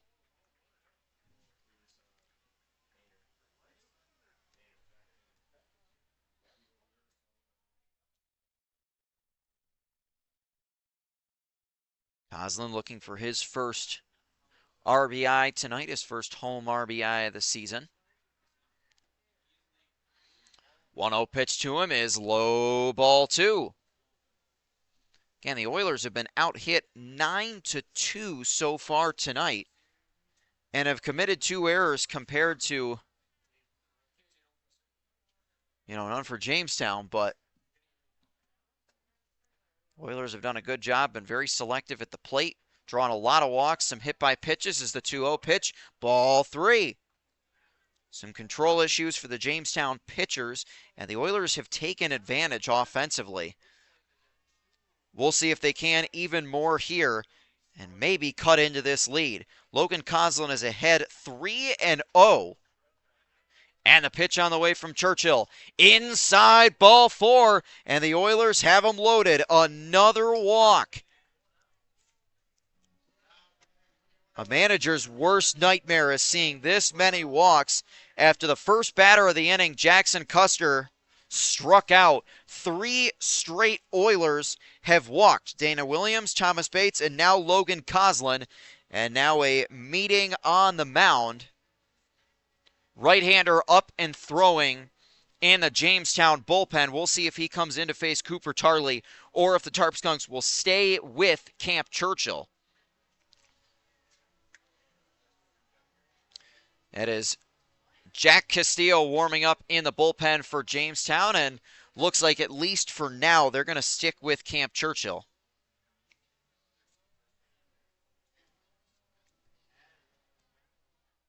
So Churchill will remain in the game with the bases loaded behind him and only 1 out. Cooper Tarley at the plate. Tarley walked in the first inning and came around to score. Struck out looking in the 2nd. Jamestown does not have a place to put him. So Camp Churchill going to have to be careful. First pitch on its way to Tarley, taken low for a ball.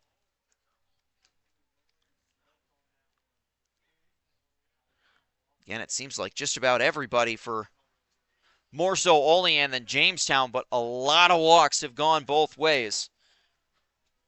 Olean's drawn a lot of walks. We'll see if they can take advantage.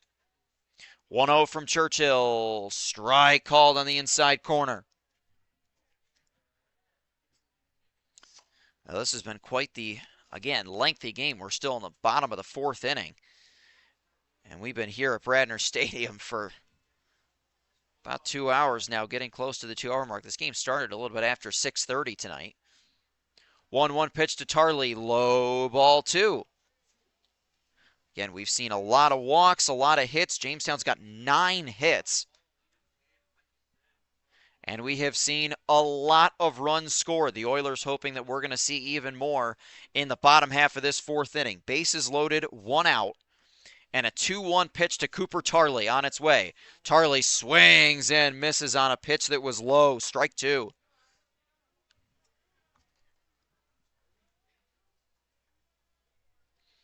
So Cooper chased that one a little bit out of the zone. 2 balls and 2 strikes, and now a ball rolls into the field of play from the bullpen. And the pitcher throwing it back. Churchill throwing it back to the bullpen. Cleared the fence. Well, I guess any chance for a pitcher to show off the velocity. Bullpen coach just kind of watched that one go overhead. So it's 2-2 to Cooper Tarley, and the pitch from Churchill. Up high, ball 3. A lot of pitches taken with 2 strikes for the Oilers, and it's really worked out for them. Full count to Cooper Tarley. 3rd time he's seen one tonight. He's seen him in all 3 plate appearances. And now Churchill will step off. Tarley represents the tying run if he can get a hold of one. Either way, the Oilers hoping that he'll bring home at least 1 and cut down this Jamestown lead. Dana Williams at 3rd, Thomas Bates at 2nd, Logan Coslin at 1st. And the 3-2 pitch to Cooper Tarley. Low, ball 4, and another run off of a bases-loaded walk. So it's 9-6 now. Cooper Tarley reaches base for the 2nd time in tonight's game. Dana Williams trots home and scores his 2nd run of the night. Bates to 3rd, Coslin to 2nd. And now Jack Painter will come to the plate. And it looks like Jamestown is going to make a pitching change. Jamestown is going to make a pitching change here in the bottom half of the 4th. So Camp Churchill will depart. And it is going to be the right-hander Jack Castillo. Castillo steps onto the mound, a shorter right-hander. And he will face Jack Painter. So Castillo steps on the mound with the bases loaded. The Oilers have the tying run at first, trailing 9-6 in this bottom of the 4th with Jack Painter coming up. So as Castillo finishes his warm-up tosses, we'll take a short break. Oilers trailing Jamestown 9-6 at Bradner Stadium.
we're back, bottom of the fourth. Oilers down 9-6. And Jack Castillo, the right-handed pitcher in the game for the Tarp Skunks, against Jack Painter. First pitch to Painter, swung on and fouled away. So Castillo is the fourth pitcher used by the Tarp Skunks tonight. Tate Johnson started this game, went into the second inning, or only pitched the first inning. Logan Price failed to record an out in the second inning before Camp Churchill came in, and now Jack Castillo coming in relief. 0-1 pitch to Jack Painter, swung on and popped up in foul territory off the third base side. That's going to go out of play. So Painter got to be careful now, behind 0-2. Jack drew a bases-loaded walk in the first inning, flew out to left back in the second. Bases loaded, 1 out, 0-2 to Jack Painter. Painter taking a look at the runner at third. That's Thomas Bates. And the 0-2 pitch. Painter swings and lifts this one into shallow center field, but that is playable, and that will be caught by Caleb Jordan for out number 2. Tough second out for Jack Painter as Jordan was able to retreat and make the catch. No runs come home to score. But Anthony Radis will get a shot to extend this bottom of the fourth inning after a Painter pop out for the inning's second out.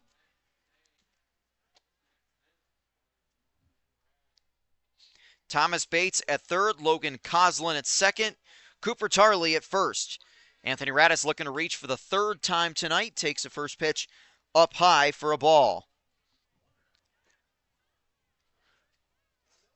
Radis singled and drove home a run in the first, walked to lead off the third, and was ultimately left stranded at third base.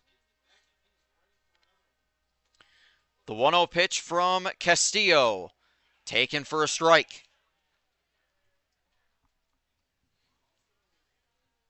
Brian Fleming waiting on deck if Radis can find his way on. And if he does find his way on, that'll bring home at least one more run for the Oilers.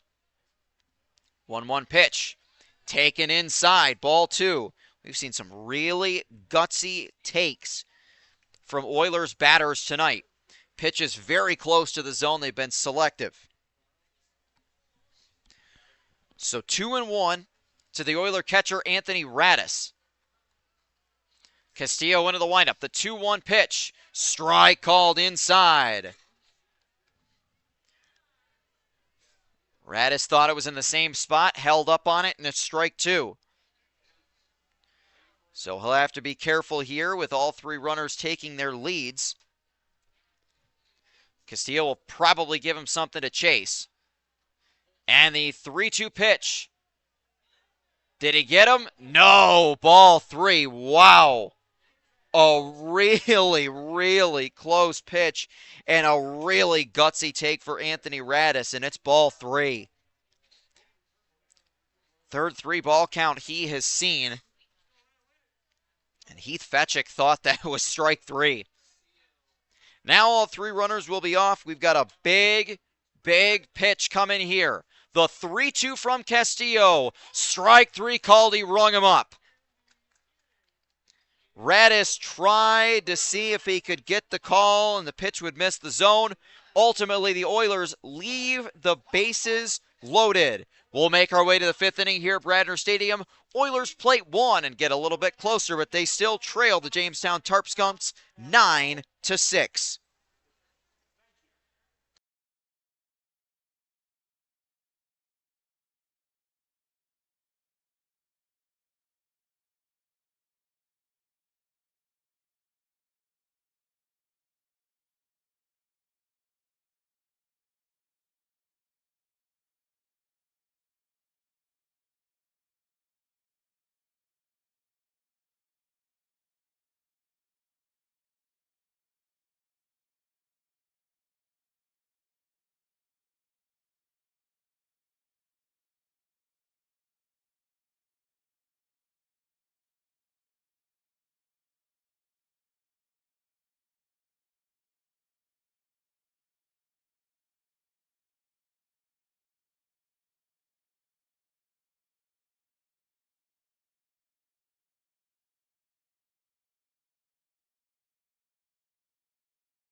Top half of inning number 5 at Bradner Stadium. The Jamestown Tarp Skunks leading the Olean Oilers 9-6. I'm Matt Volz on the call for the Oilers tonight. Nate Muncy will lead things off for Jamestown on the top of the 5th. Another inning of work for Oilers left-hander Mark Holm.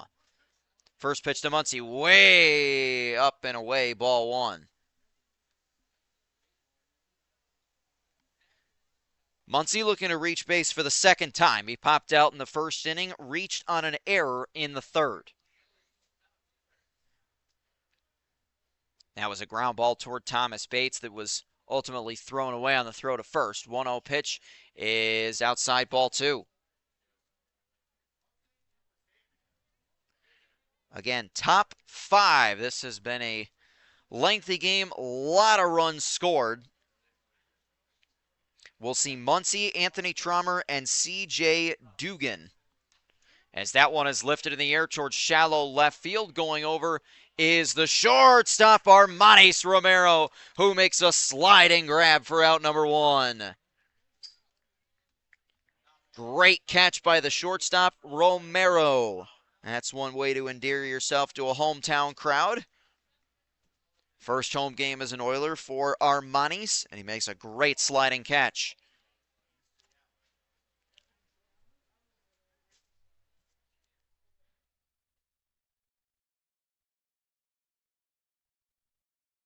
So Anthony Trommer steps into the batter's box. With 1 out, first pitch to him is up high and rolls to the backstop, ball 1. Trommer 0 for 2 in the game, struck out in the first, grounded out in the third.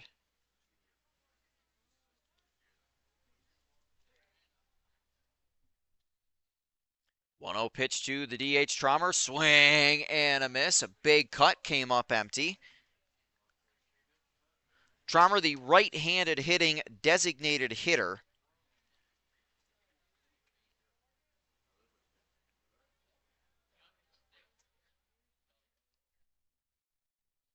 One pitch to number 11, swung on and missed. So some good swing and miss stuff from Mark Holm so far in this 5th inning.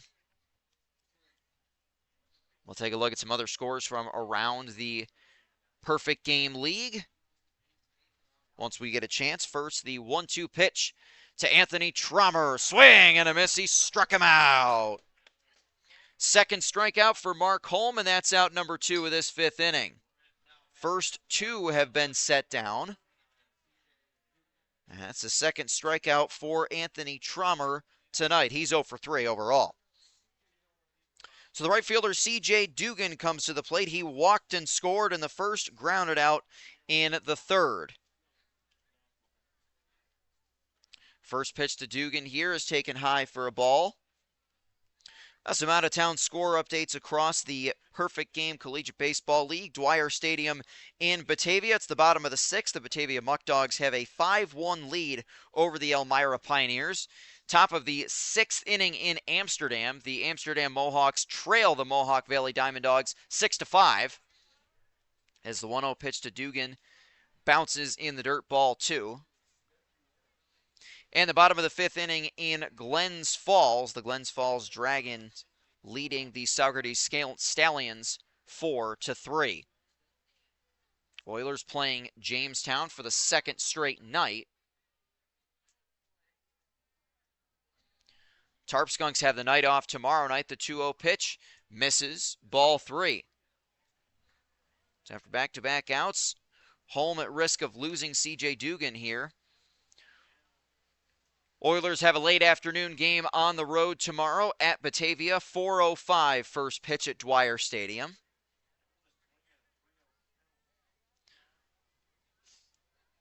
Tarp Skunks have a couple of days off before these two teams meet again in Jamestown Tuesday night at 6:30.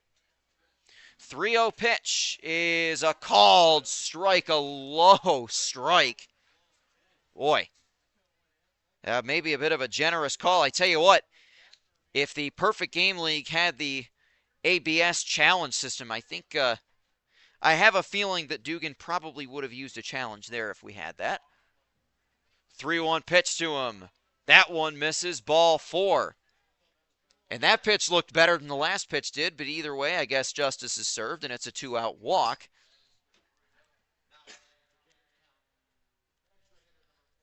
So I was about to say maybe we would see our first 1-2-3 inning of the game. That will ultimately not be the case. So Paul Delanto, the extra hitter, will come to the plate. Delanto, of course, the grand slam in the first inning, singled and scored in the fourth as well.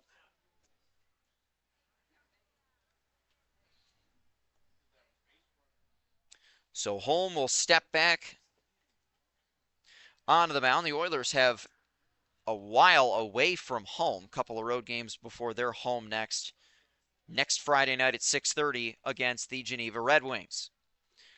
First pitch to Delanto misses for ball one.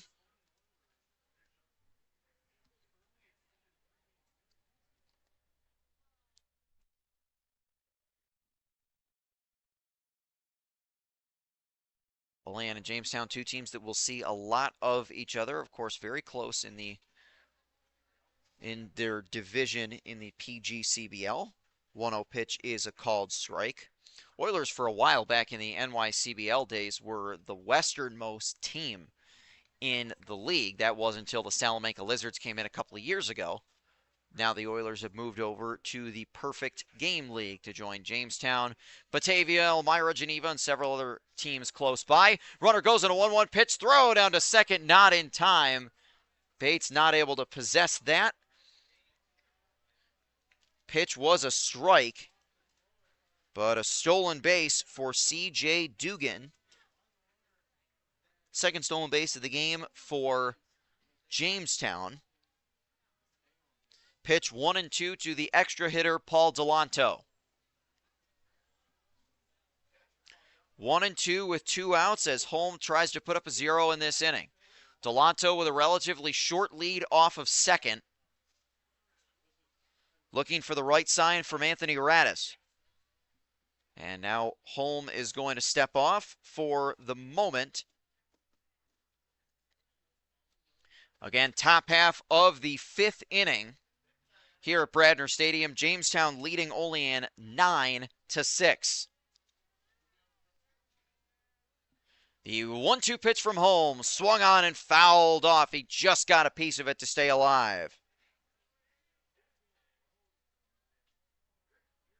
Delanto able to get a piece of it to spoil and keep himself alive in this at-bat. 1 ball and 2 strikes to the right-handed hitting extra hitter, Paul Delanto. So Holm steps back on with a short lead at second from C.J. Dugan, and the 1-2 pitch. Swing and a miss. He struck him out. A strikeout for Holm to strand the runner at second. We will make our way to the bottom of the 5th. And we're halfway through this game with the Oilers trailing the Jamestown Tarp Skunks 9-6 at Bradner Stadium.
Brian Fleming leads things off for the Oilers in the home half of the fifth, with Olean trailing 9-6. New arm on the mound for Jamestown. It is the left-hander, number 16, Joseph Santos. Against the left-handed hitting Brian Fleming, he grounds this one to second, on to first for out number one. So quickly, first out of the home half of the fifth. Joseph Santos does his job with the first batter he faces. Brian Fleming is out. He has yet to reach base in this game. So then I'll bring up Armanis Romero. Romero 0 for 2 in the game, popped out in the first, grounded out in the third. Nobody on, one out against the left-hander Joseph Santos. First pitch to him, swung on and fouled back.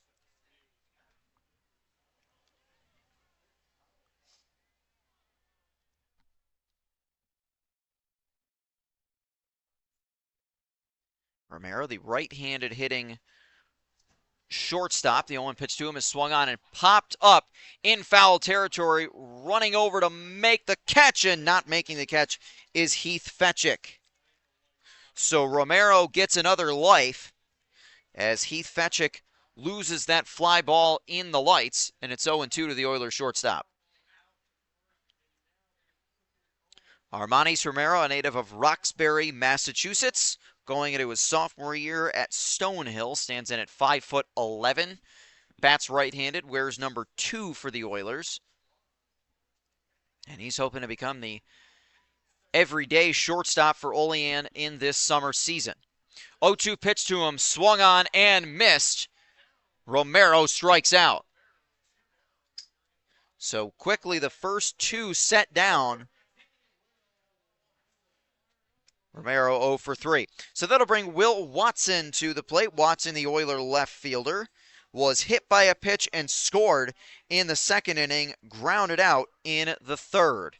Nobody on, 2 outs against the left-hander Joseph Santos. First pitch to Watson sails all the way to the backstop. In the words of the late, great Bob Uecker, just a bit outside. So if Watson can find his way on, he'll make way for the extra hitter, Jackson Custer. Oilers still trail by 3 here in this bottom of the fifth. The 1-0 pitch is low and inside. Nearly got a piece of the shoelaces of Will Watson, but he avoids it. It's ball 2.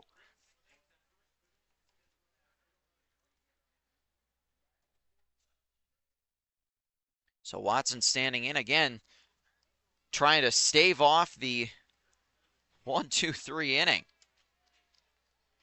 2-0 pitch from Santos. There's a strike called.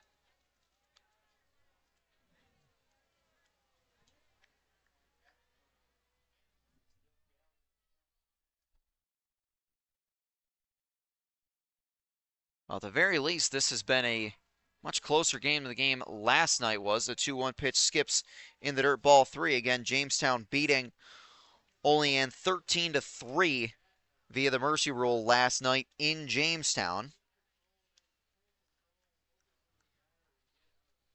This one looked like it was headed to be in the same direction early after the Tarp Skunks hung 6 on the board in the first. 3-1 pitch swung on, hit on the ground to first. Grabbed by Nate Muncy. He'll slide to the bag at first in time for the out. So for the first time in the game, we have ourselves a 1-2-3 inning. Oilers go down in order.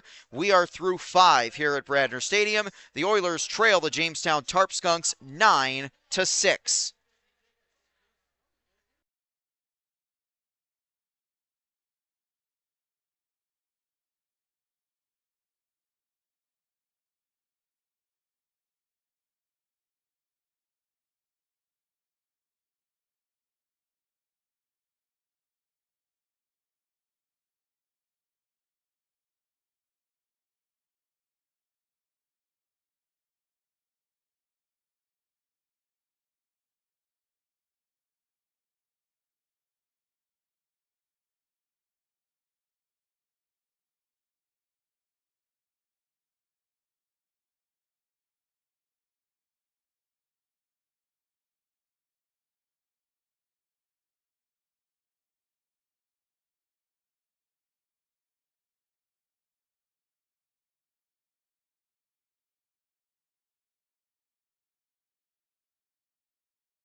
The third baseman, James Dixon, will get things started for the Tarp Skunks here in the top half of the sixth. The 9, 10, and 1 hitters will come to the plate.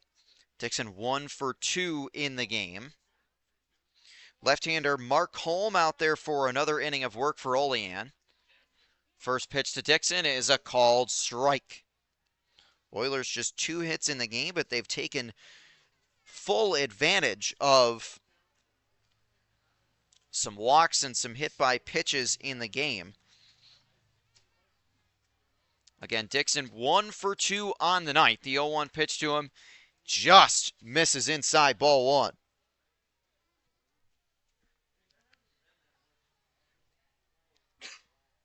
James Dixon grounded out in the first inning, doubled and scored in the fourth.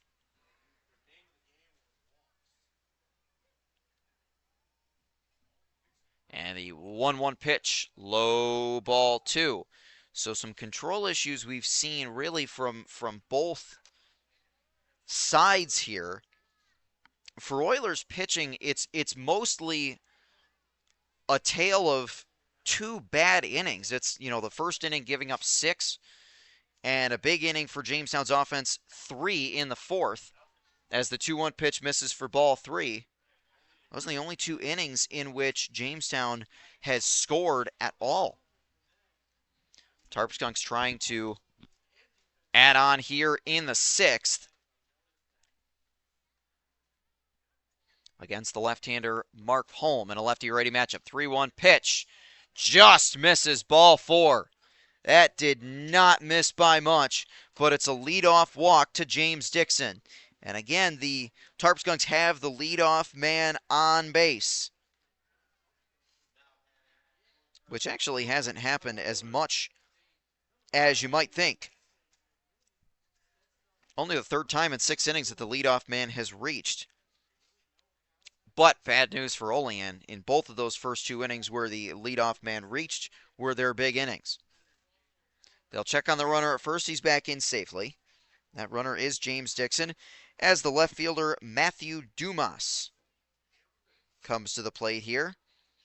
Dumas flew out in the second, singled and scored in the fourth. Drove home 2 runs with that single. Dumas going to drop down the bunt, but pulled the bat back in time. Pitch is low, ball 1.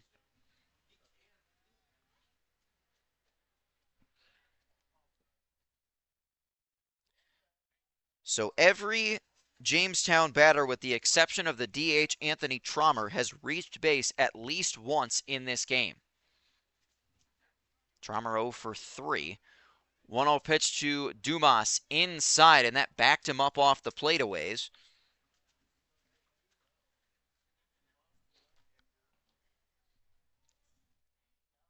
So Oilers trying to get themselves out of this inning. You want to give yourself a chance to rally late, and they did in the early going of this game, putting up 5 in the first 2 innings. Runner goes, 2-0 pitch is hit on the ground and grabbed by Painter, but he couldn't find it. Painter goes to the bag just in time to get the out at first. A very close play. Dumas is out at first for the first out of the inning. Heading to second is James Dixon. So a ground out off the bat of Dumas. And some big trouble afoot for the Oilers as Grant Moore steps into the batter's box. He has annihilated Olean pitching tonight. 3 for 3 with 3 doubles. He scored a run in the first, was left at third in both the second and the fourth. He's got a runner at second with 1 out. Lefty-lefty matchup. First pitch to him is a called strike at the knees. Oilers trying to get this guy out. They haven't been able to do that tonight. Everybody else has been set down at least once, but not Grant Moore. Both feet on the grass. That's the lead for James Dixon at second. And the 0-1 pitch from Holm. Moore tries to drop down the bunt, offers at it, doesn't get it. Strike 2. So that takes the bunt option off. Again, Grant Moore with excellent speed. He certainly has the ability to reach base on a bunt. But the bunt possibility away now with 2 strikes. So Holm taking a look behind him, and the 0-2 pitch. Strike three called. He got him. Freezes Grant Moore for out number 2. Moore is set down for the first time in this game. He strikes out looking for out number 2. Fourth strikeout tonight for Mark Holm, and it's a big one.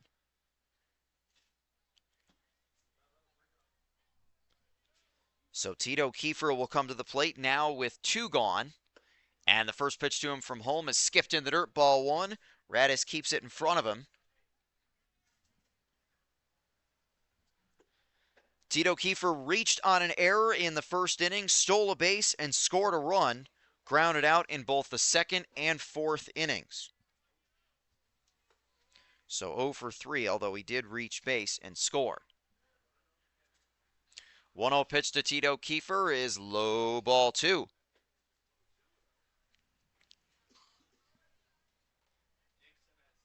Kiefer trying to drive home James Dixon. Dixon runs well. A base hit should get him home.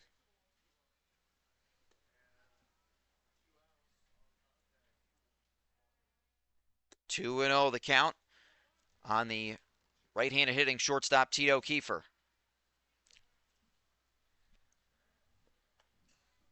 And the 2-0 pitch. Kiefer check swing. Did he go? Yes, he did. Strike 1. No, he didn't go. Well, that one's interesting. We're at a decent angle to see at least that, a right-handed check swing, and that certainly looked like he went around from this vantage point, but ultimately not to be. 3-0.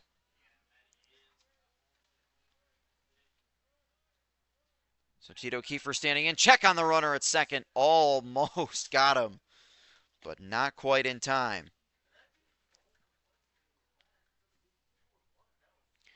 Boy, that's a tough break for the Oilers. Does that look like it was strike 1? It looked like Kiefer went. Ultimately, the call that he did not.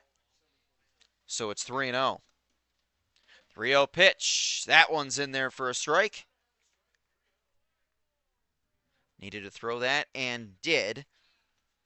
First 3-ball count that Tito Kiefer has seen tonight, which is a rarity because a lot of batters have seen several of them. Dixon with both feet on the grass. And a 3-1 pitch from Holmes. Strike 2.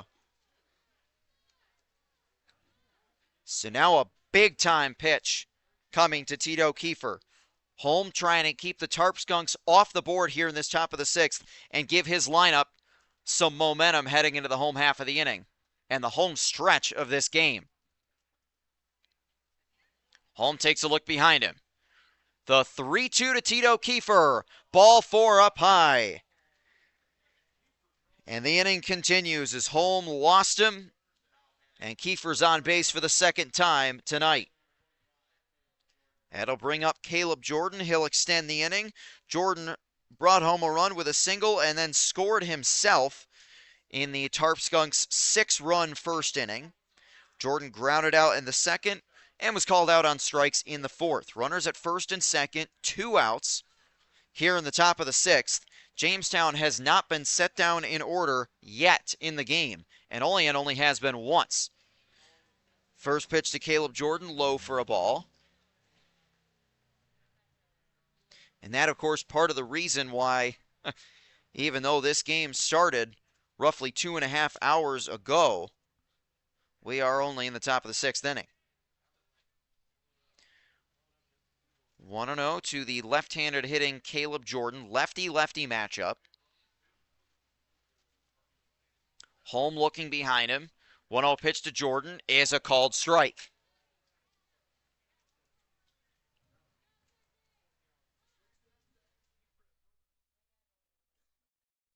Both runners will take their respective leads as Holm stands in 1-1.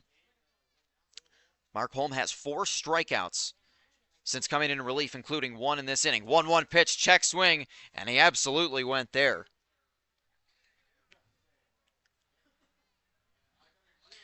So strike 2 Strike 2 to Caleb Jordan. 1 ball and 2 strikes.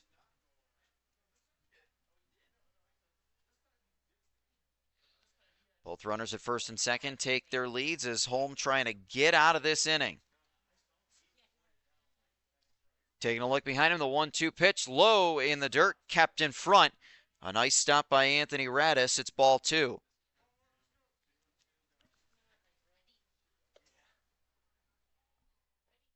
So Mark Holm steps back on the mound. James Dixon, the runner at second. Tito Kiefer at first. 2 balls, 2 strikes, 2 outs to the left-handed hitting second baseman Caleb Jordan. Holm takes a look behind him. And the 2-2 offering. Up high, ball 3. And the count goes full yet again. So again, another full count. And boy, have we seen several of those tonight. So Caleb Jordan squaring back in. Another big-time payoff pitch. Mark Holm trying to put up a 0. Gives a nod to Anthony Radis. And the 3-2 pitch to Jordan. Swung on and hit on the ground. Thomas Bates has it at second. Throw to first in time for out number 3. The Oilers strand 2 runners as Jamestown leaves 2 on, and no damage done on the scoreboard. We'll make our way to the home half of inning number 6 at Bradner Stadium. Oilers trailing the Jamestown Tarp Skunks 9-6.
So the Oilers will have a pinch hitter to start the bottom of the 6th as they try and come back from a 9-3 or a 9-6 deficit, a 3-run deficit.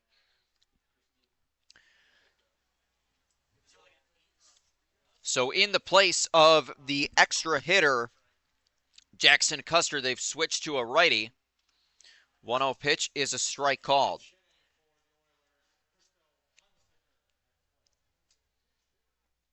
So the pinch hitter, the right-handed batter number 8, Christo Hunsaker, a sophomore at Millersville, native of Wyomissing, Pennsylvania. 1-1 pitch is inside, ball 2. So Hunsaker will bat in place of Jackson Custer, the extra hitter. Custer reached base once. He reached on a walk in the 2nd.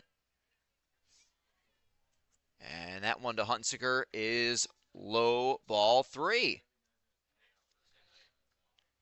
So the extra hitter trying to keep things going.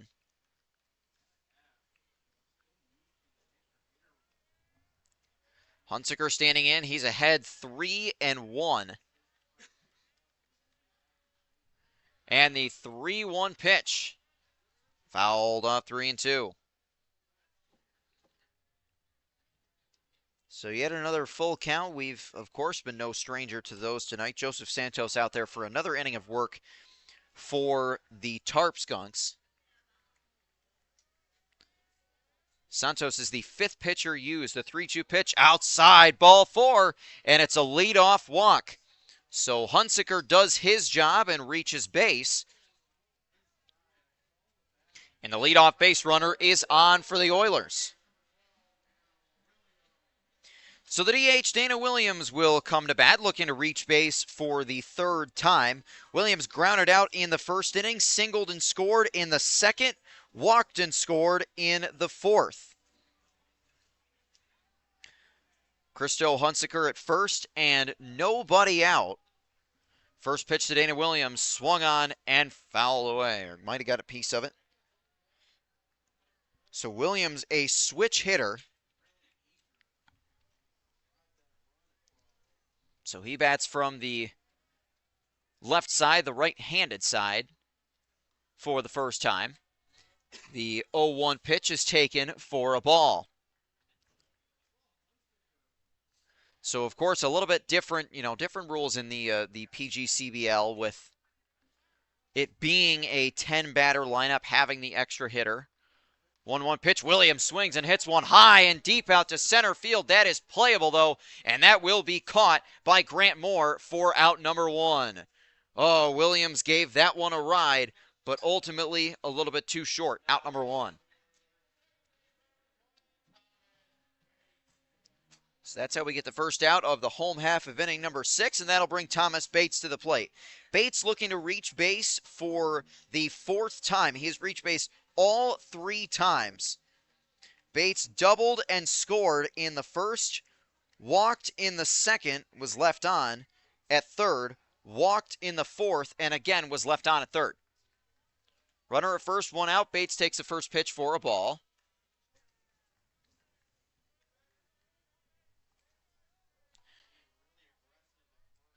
So Bates trying to keep the line moving to bring up Logan Coslin, who's on deck. 1-0 pitch to him is inside.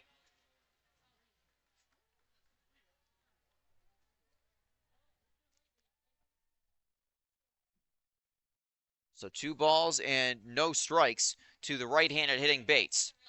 2-0 to number 2-0. Santos into the windup. That pitch catches the inside corner for a strike. So we haven't seen Christo Hunsaker run yet, but we'll see.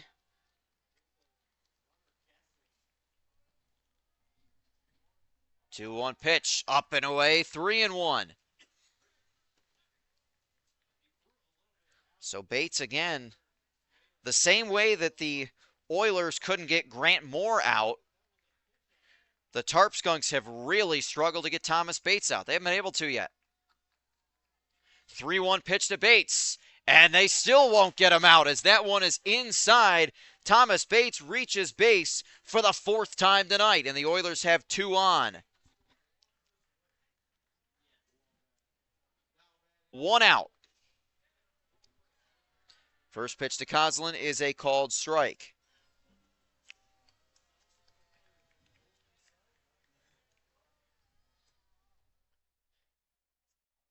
Christo Hunsaker at second. Thomas Bates at first. 0-1 to Coslin. Swung on and fouled away.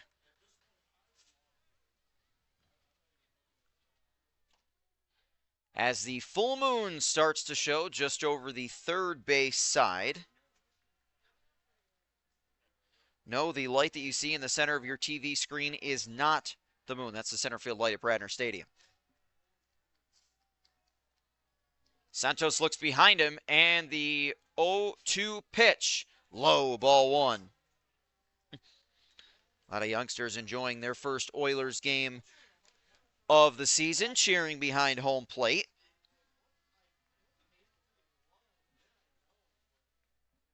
So 2 runners on, 1 ball and 2 strikes to Logan Coslin. And the pitch taken low, ball 2. From 0-2 to 2-2. It's not the first time he's done that either. Coslin's first plate appearance, he went from 0-2 to being hit by the pitch.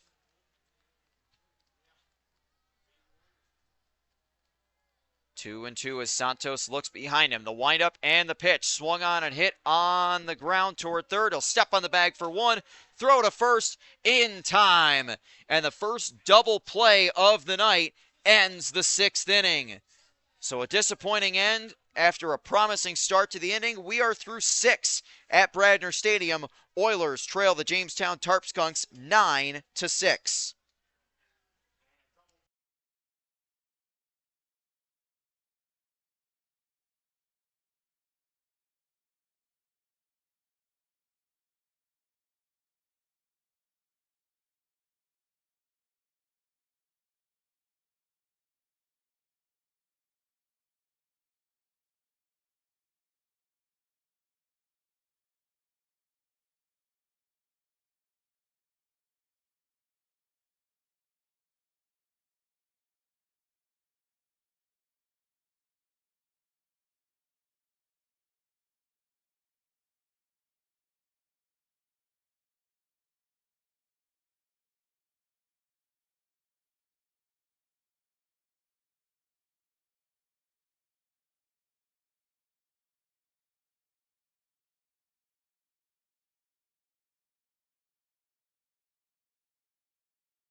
Top half of inning number 7 here at Bradner Stadium. The Oilers trail the Jamestown Tarp Skunks 9-6. 4, 5, and 6 batters will come to the plate for Jamestown. Matt Volz here with you tonight.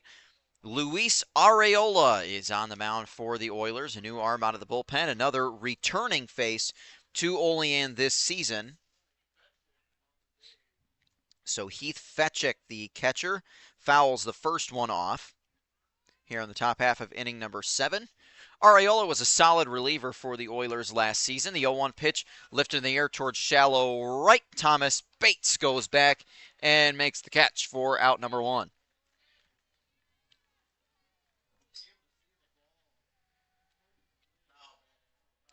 So the first out quickly in the 7th inning. The Oilers pitching still looking to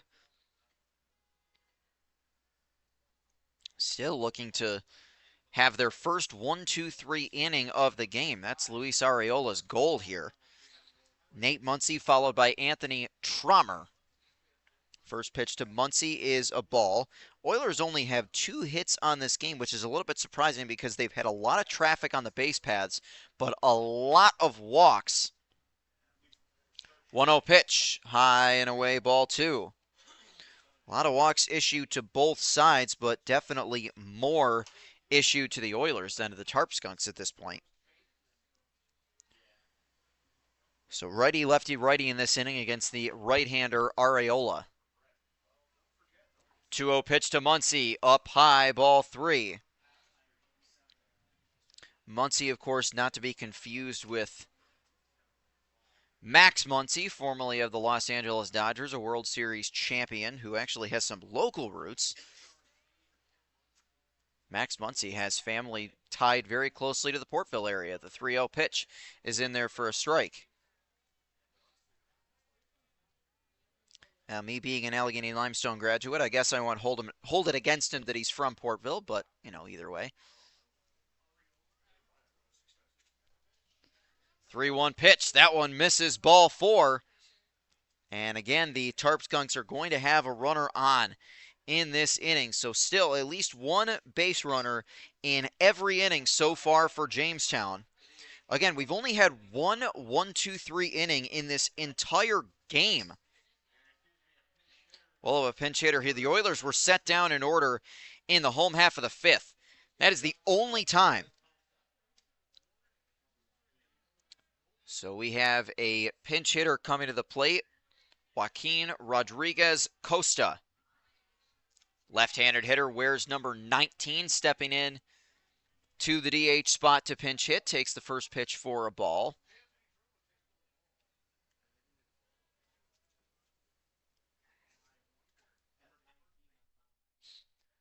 So Rodriguez Costa stepping in after Traumer had an 0 for 3 night with 2 strikeouts and a groundout.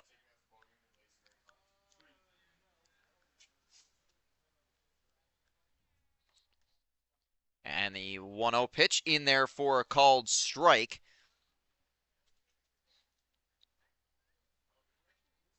C.J. Dugan waiting on deck for Jamestown. And they'll check on the runner at first again. He is back in safely. Defense remains the same for both teams, at least for now. We'll see if any changes follow. 1 ball and 1 strike to Rodriguez Costa. And the pitch from Areola just misses. Ball 2. Boy, very, very close. That one just barely missing a little bit outside. They'll check on Muncy at first. He's back in safely.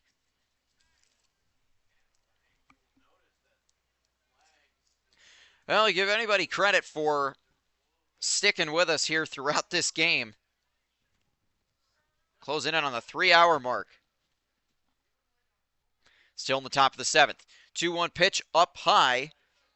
That's ball 3 to Rodriguez Costa.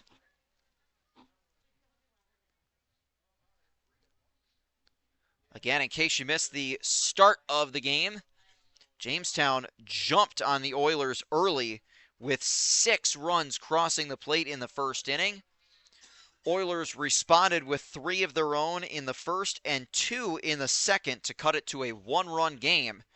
A 3-run inning for Jamestown in the top of the 4th made it 9-5. Oilers added 1 in the home half of that inning to cut it to 9-6. And we've stood there since, and there's a walk to Rodriguez Costa, and 2 on for Jamestown. We'll see if they pinch run for Rodriguez Costa. Does not look like they will. So a 5-pitch walk, and 2 straight have reached after the leadoff man was set down on the top of the 7th, and that'll bring C.J. Dugan to the plate, a right-handed hitter. Dugan has reached base twice tonight. He walked and scored back in the first, scored on the Paul Delanto grand slam. He is on deck for Jamestown. First pitch here from Areola is inside.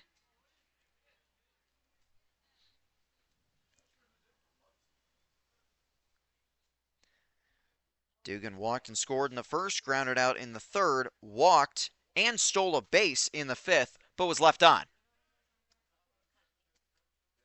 1-0 from Areola. Swung on and chopped on the ground. That's up high, but caught Ranging back was Romero to make the catch for out number 2. Armanis Romero racing back to make the catch in the shallow outfield.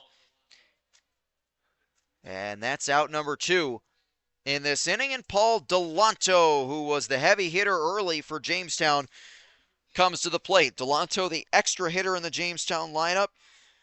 A grand slam, a 2-out grand slam in the first inning, which initially put Jamestown ahead 6-0.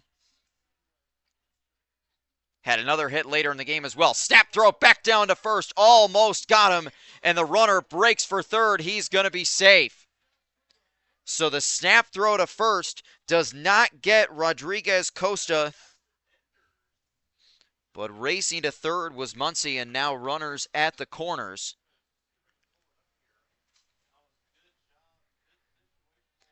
Pitch was a ball to Paul Delanto.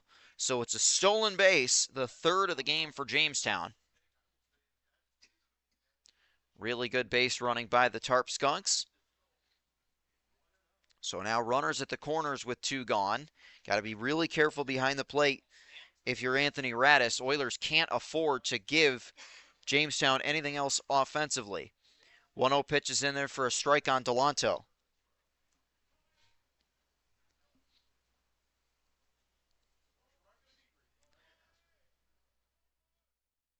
So Delanto stands in as the extra hitter. Again, expect him to become a mainstay in this Jamestown lineup. The 1-1 pitch in there, strike 2. He checked his swing and didn't go. It didn't matter. It was a called strike anyways. So now 1 pitch away from getting out of it is Luis Areola. Areola will take a look at the 2 runners on. Muncie dancing off third. The 1-2 pitch. Check swing. Did he go? He did not. Or did. No, did not. Ball 2. Very, very close. The Oilers faithful not a fan of it there. But ultimately, Delanto just able to restrain the bat back just enough, and it's ball 2.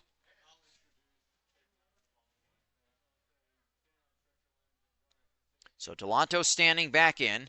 Areola waiting for the right sign from Radis. And now Areola is going to step off. So a big pitch coming here. It's now runners at runners at second and third. Defensive indifference as Rodriguez Costa goes for second. And the 2-2 pitch from Areola in the dirt, ball 3. And the count goes full yet again.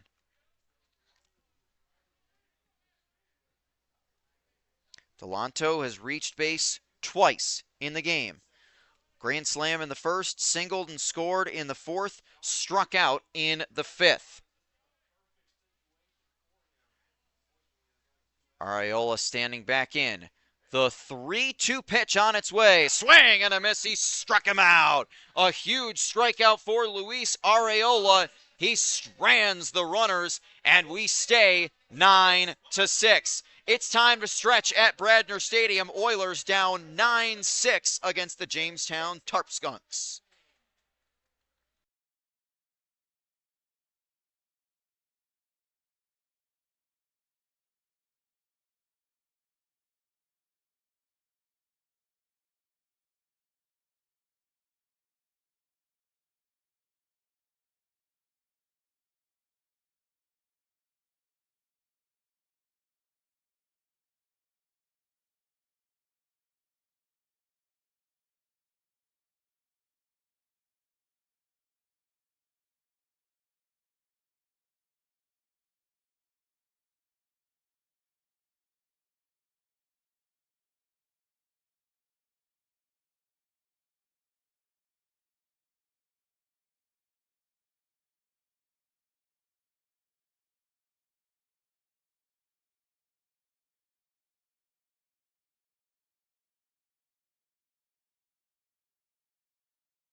New arm on the mound for Jamestown as we make our way to the home half of inning number 7.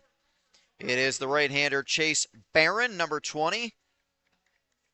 4, 5, and 6 batters coming to the plate for the Oilers as Cooper Tarley, the center fielder, will lead things off for Olean. He'll be followed by Jack Painter and Anthony Radis.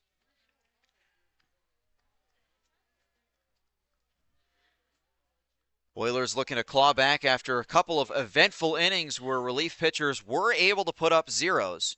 First pitch to Tarley is a called strike. Oilers looking for their first hit in a little while. In fact, their last hit was Dana Williams back in the second inning. 0-1 pitch, check swing. Did not matter that he didn't go. It's strike 2. Again, the Oilers have not hit all that well in this game, but they have reached base a lot. Been very selective at the plate, and they've drawn a ton of walks tonight. And it's a 9-6 Jamestown lead. 0-2 pitch on its way, skips in the dirt.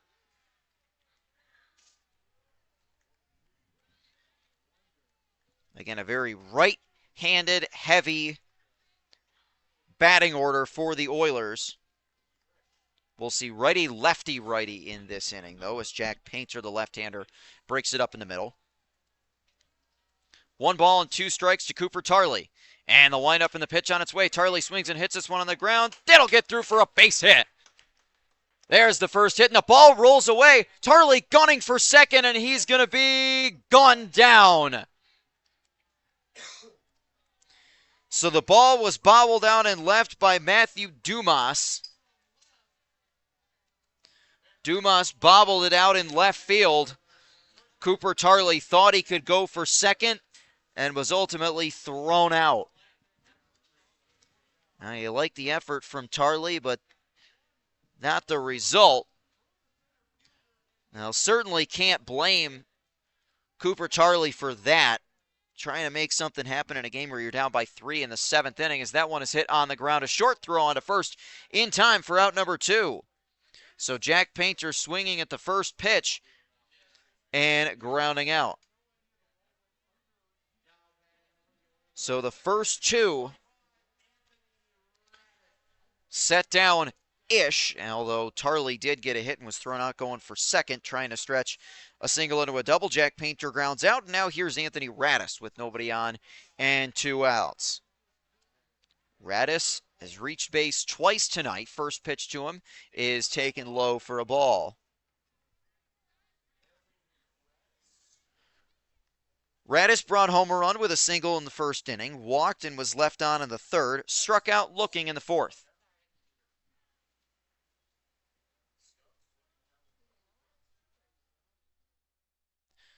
One ball and no strikes to the right-handed hitting Radis, and the pitch on its way taken low, ball 2. Again, the Oilers have 6 days until they are home next. They're not home again until Friday the 5th of June when they take on the Geneva Red Wings in a 6:30 start. 2-0 pitch is downstairs, so the Oilers threatening here with 2 outs. Radis getting ahead in the count. Again, these teams will meet again in the early part of next week. 3-0 pitch on its way. Low, ball 4. And a 2-out, 4-pitch walk to Anthony Radis. The Oilers break up the 3-up, 3-down. Olean will be back in action tomorrow, of course, so they are on the road to take on the Batavia Muck Dogs at 4:05 tomorrow. Tarp Skunks are off until Tuesday when they host the Oilers at 6:30. So now Brian Fleming to the plate, and the ball goes to the backstop, and Radis is going to take second base. So now the Oilers with 1 in scoring position, and we've seen that a couple of times tonight too, where the ball's going all the way back to the backstop. Fleming looking to get on base for the second time tonight, or for the first time tonight, rather. A sacrifice fly in the first, lined out in the third, grounded out in the fifth.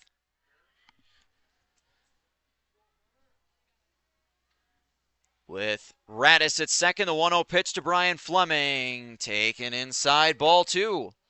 Oilers would love to get one home to cut it to two going into the eighth. Armanis Romero waiting on deck for the Oilers. Romero trying to break an 0 for 3 tonight. 2-0, the pitch on the way to Fleming. Low and inside, ball three. 7 straight pitches have missed the strike zone. Brian Fleming hoping to make it 8. So Chase Barron trying to bear down. He is the 6th pitcher that Jamestown has used tonight.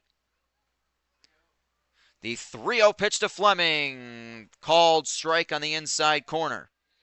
Tarp Skunks can afford to use up a lot of their bullpen, though, again, as they've got 2 days off before their next game. So they're okay to use as many pitchers as they need to get the win tonight. Barron gets set. The 3-1 pitch to Fleming. Swing and a foul. That one rang off the pole behind home plate.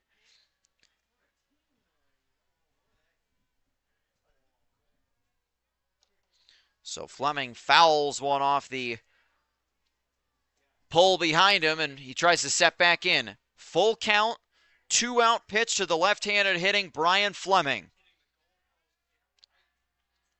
And the pitch on its way from Barron. Swing and a miss. He struck him out. Big-time strikeout for Chase Barron, and the Oilers leave a man in scoring position. We are through 7 here at Bradner Stadium. Oilers still not able to get any closer. They trail Jamestown 9-6 at Bradner Stadium, heading to inning number 8.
Top half of the 8th inning, the 9, 10, and 1 batters will come to the plate for Jamestown. James Dixon will get things started. Another inning of work for Luis Arriola on the mound. First pitch to him is low for a ball. Oilers being out-hit 9-3 and outscored 9-6 in this game. Dixon grounded out in the first inning, doubled and scored in the fourth, and walked in the sixth. 1-0 from Arriola. Swing and a miss. And the Oilers trying for their first 1-2-3 inning of the game. Only one so far. The Oilers were set down in order in the bottom of the fifth. That's it. At least one base runner in every other half inning. The 1-1 pitch from Arriola swung on and hit on the ground to short. Romano's got that throw on to first in time. Armanis Romero makes the play for out number one.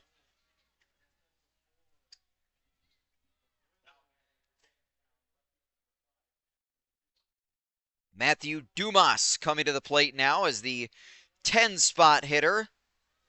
Dumas flew out in the second, singled, drove home 2 runs with that single, and then scored himself in the fourth and grounded out in the sixth.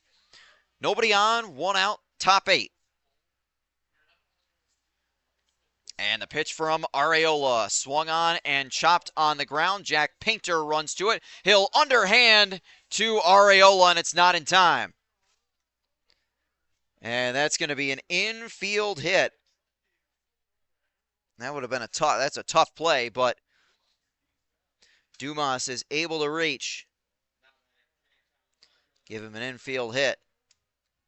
10th hit of the game for Jamestown. And for the 8th straight top half inning, at least one base runner has reached for Jamestown.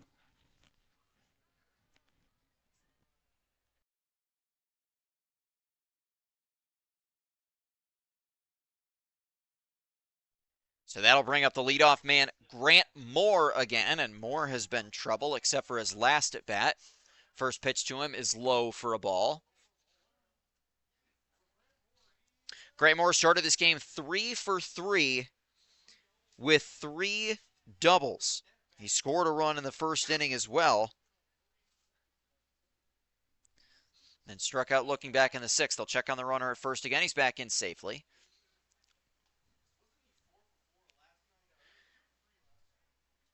So a ball and no strikes to the left-handed hitting Grant Moore. Good speed at first with Matthew Dumas. And Dumas is going to head for second just as I say that. And Dumas is in there safely. So a stolen base.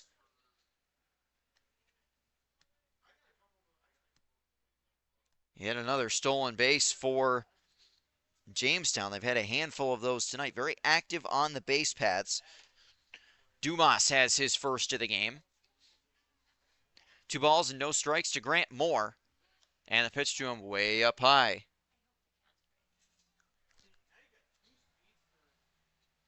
So now Arriola has to be really careful with Grant Moore. You don't want to put Moore on base with his speed. Arriola takes a look behind him. Dumas wandering off the bag, and now Arriola will step off. 3-0. The count to the left-handed hitting Grant Moore. So now Arriola will have a conversation with Armanis Romero, the shortstop. 3-0. The count to Grant Moore. Matthew Dumas thinking about heading towards third. He's got a pretty decent sized lead. Arriola taking a look behind him. The 3-0 pitch to Moore. Strike called on the inside corner. Arriola needed to throw a strike there and does. So he'll dig back in at 3-1 on what has turned into a little bit of a chilly night here at Bradner Stadium as we approach the 10 o'clock mark. 3-1 pitch on its way. Ball 4 inside and a walk to Moore. So a walk to Grant Moore. He's on base for the 4th time tonight. And the Tarp Skunks have 2 on. That'll bring Tito Kiefer to the plate, the shortstop. Kiefer has reached base twice tonight. Reached on an error by the shortstop Armanis Romero in the first. Stole a base and came around to score. Grounded out his 2nd time up. Takes the first pitch for a ball here.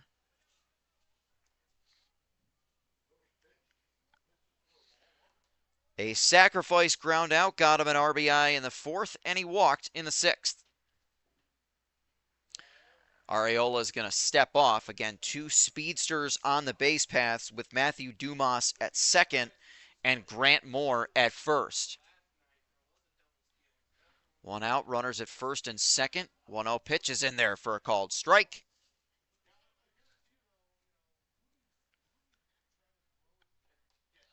Ones all across the board. Number 1 at the plate, a 1-1 count, 1 out. Arriola trying to dig in and put up a 0 in this inning. 1-1 pitch on its way. Strike 2.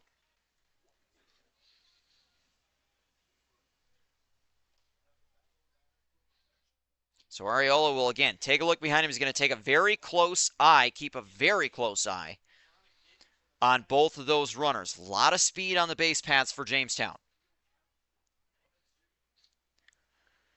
Arriola looking behind him. The 1-2 pitch, swing and a miss. He struck him out. Throw is not going to be in time.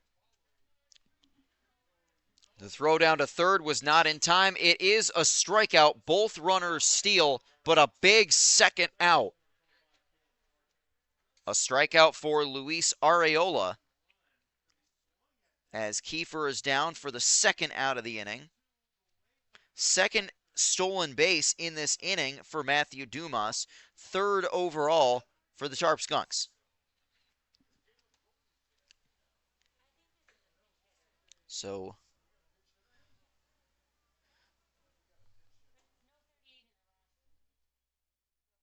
Caleb Jordan stepping up. Runners at 2nd and 3rd, 2 outs. The windup and the pitch. Jordan swings and hits this one on the ground. A short diving stop by Romero, and it gets through him. A run's going to come home to score. 2 come home to score. It's a 2-run single for Caleb Jordan, and Jamestown leads it 11-6. Their 11th hit of the night. 2 runs come home to score on the 2-run single from Caleb Jordan. So Matthew Dumas comes home, as does Grant Moore. And it's an 11-6 game. First pitch here to the catcher, Heath Fetchick, is in the dirt. And Caleb Jordan heading towards 2nd base. He's in there safely. Fetchick trying to reach base for the 2nd time tonight. He singled and scored in the 1st. Flew out in the 3rd, grounded out in the 4th, popped out in the 7th.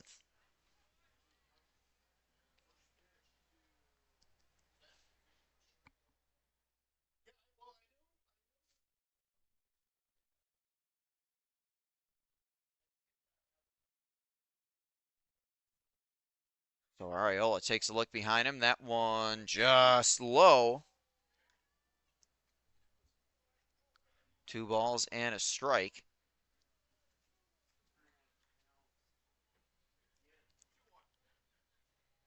Two balls and a strike to Heath Fetchick. Arriola taking a look in. And the windup and the pitch, swing and a miss, strike 2. A big empty cut. Big empty cut for Heath Fetchick.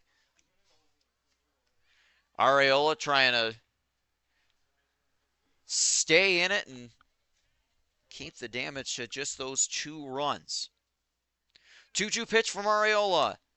Swing, and that one is hit on the ground, or hit to center field. That's going to get down for a base hit. Rounding 3rd and coming home to score is Caleb Jordan. It's an RBI single for Heath Fetchick, and it's 12-6 Jamestown. Their 12th hit gets them their 12th run.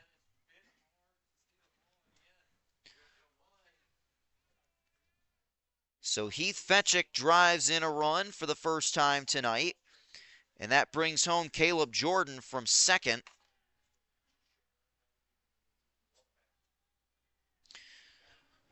So that will extend the inning and keep it going. First pitch here from Arriola is a strike. Pinch hitter in the game. That is Blake Herman, number 18, batting in place of Nate Muncy.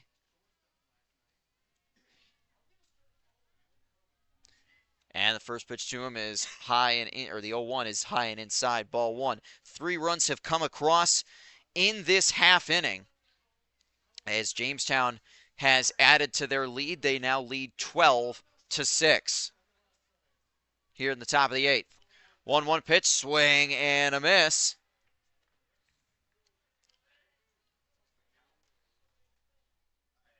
One ball, 2 strikes to the right-handed hitting Herman. Arriola takes a look at Fetchick at first, and the 1-2 pitch outside, ball 2, and the ball goes all the way to the backstop. Fetchick is going to take second on that. So ball 2, Fetchick steals that. Yet another stolen base for Jamestown. They have had many tonight. 2 balls and 2 strikes to the pinch hitting Blake Herman in place of Nate Muncy, who started the game batting in the 5 spot at first base. 2 balls, 2 strikes, 2 outs. And the pitch from Arriola. Swing, and that one is hit in the air toward left. That's dropping. That's down for a hit. Rounding third and coming home is Fetchick. The throw will not be in time. It's another RBI single. Blake Herman comes through, and it is 13-6 in favor of Jamestown. 13 hits, 13 runs, and 4 have crossed the plate this inning. Another scores with 2 outs. So Blake Herman drives in the run as Heath Fetchick scores. Again, 4th run to score in this inning. 13-6 Jamestown. First pitch to Joaquin Rodriguez Costa is a ball.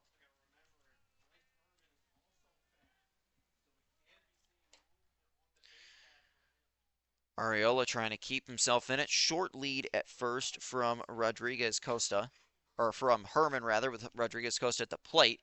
1-0 pitch is a sweeping strike at the bottom of the zone.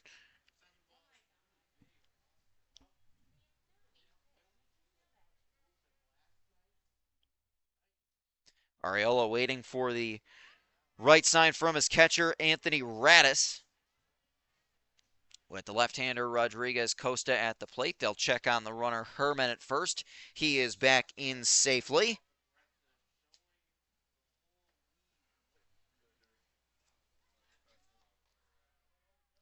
As that one swung on and popped up down the right field line. Fleming going over, chasing after it, and it will drop foul. So again, just 1 pitch away from getting out of this inning, but it's already been a very damaging inning for the Oilers, surrendering 4. Tough inning for Luis Arriola. But 1 ball and 2 strikes to Rodriguez Costa.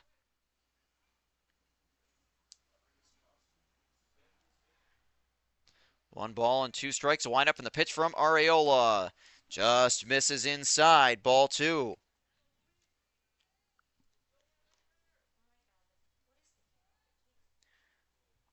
Arriola trying to stay in it. And the 2-2 pitch. A little half swing, and it rolls right to Arriola. He'll throw to first in time for out number 3. So a rough inning with a handful of hits, 4 to be exact, 4 hits, and 4 runs cross the plate. We will make our way to the home half of inning number 8. Oilers offense has a lot of work to do. They trail Jamestown 13-6.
8, 9, and 10 batters coming to the plate looking to rally back at least a little bit for the Oilers as they trail this game 13-6. First pitch to the shortstop Armanis Romero is called for ball one.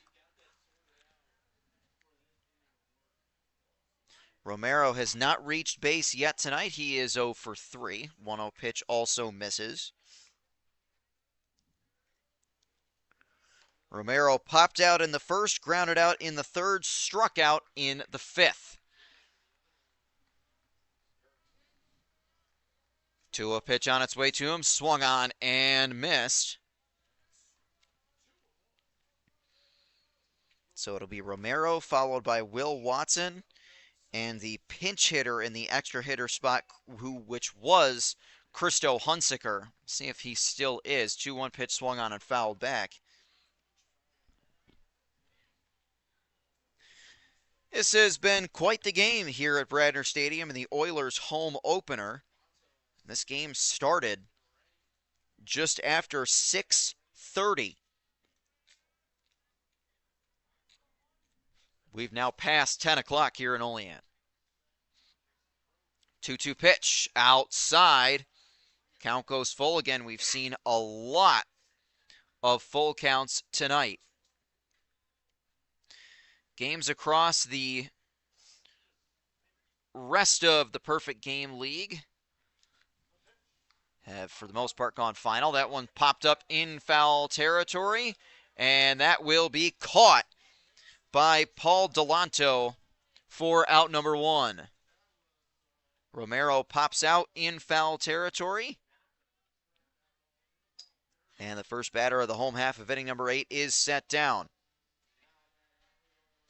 Again, I say most of the other, or rather one of the other games in the NYCBL has gone final. A mercy rule in Batavia as the Muck Dogs take down the Pioneers 12-1 in 7 innings of play.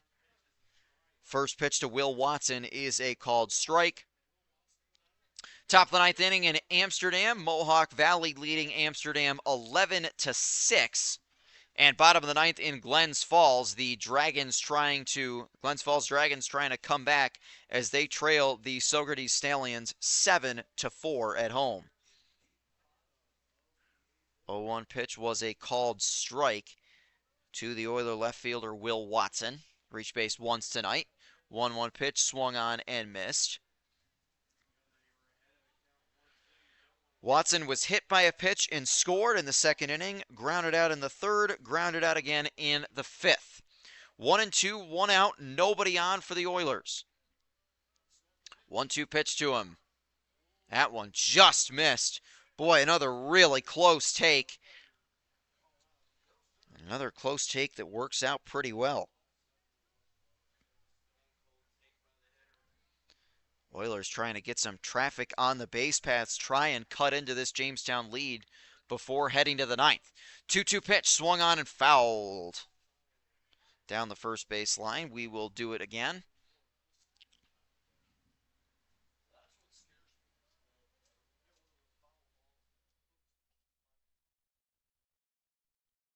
So Watson squares back in 2-2 against the right-hander Chase Barron. 6th pitcher of the night for Jamestown. And the 2-2 pitch just misses ball 3. Really, really close. And another super gutsy take that works out for Will Watson.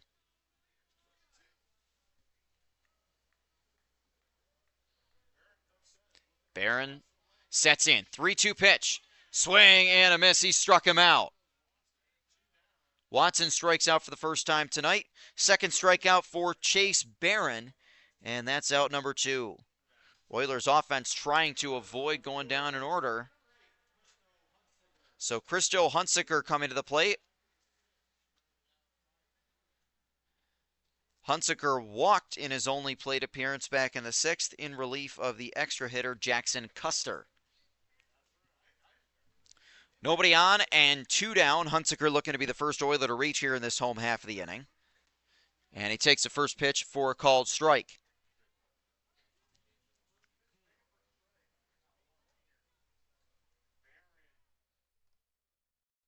So Barron trying to bear down and put up another 0 in this inning. 0-1 pitch is inside, ball 1. Oilers haven't scored since they put one on the board in the home half of the 4th. That was Dana Williams coming home to score on a bases-loaded walk to Cooper Tarley. 1-1 pitch is a strike at the bottom of the zone.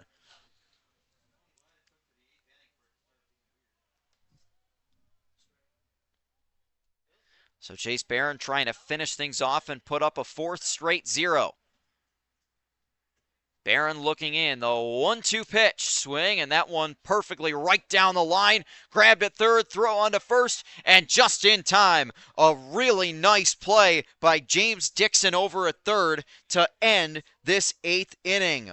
Oilers go down in order for only the 2nd time in this game, and we make our way at last to the 9th inning at Bradner Stadium. Jamestown 13, Olean 6.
We have made our way to the 9th inning, and the 7, 8, and 9 batters will come to the plate for Jamestown.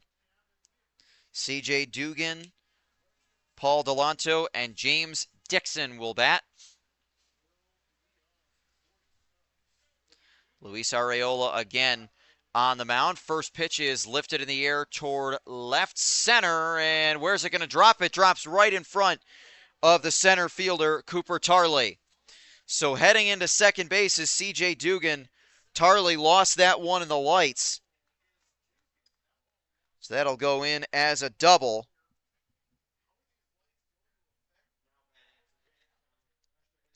So a leadoff double for C.J. Dugan on a pitch that was completely lost in the lights, and that's not super uncommon for Bradner Stadium to see baseballs get totally lost in the lights at night.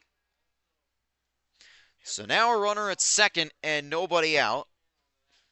Tarp Skunks have 14 hits in the game.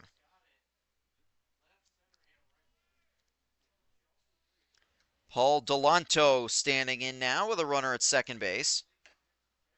First pitch to him is a ball.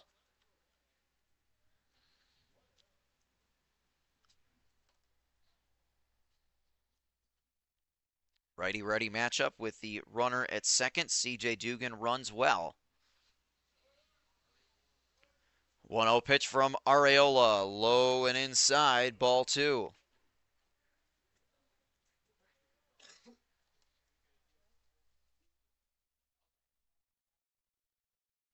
This is where the trouble could grow for Olean after the leadoff double. Areola stepping back onto the mound. 2-0 pitch on its way. Inside, ball 3. So Arriola struggling with some control here. He is the third pitcher the Oilers have used. Jake Menendo started the game. Went a few innings. Mark Holm pitched 2, and it's been Arriola since. Arriola taking a look back. The 3-0 pitch, low, ball 4. And the first 2 have reached a 4-pitch walk to Paul Delanto.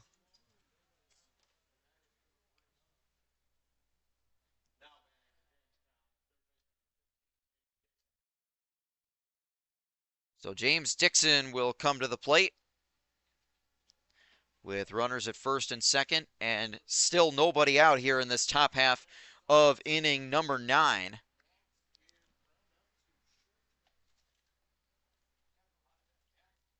Arriola taking a look behind him, and the pitch to Dixon is low. 5 straight have missed for Luis.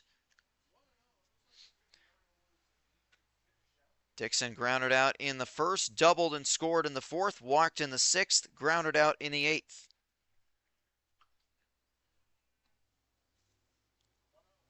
1-0 pitch. That one finds the zone.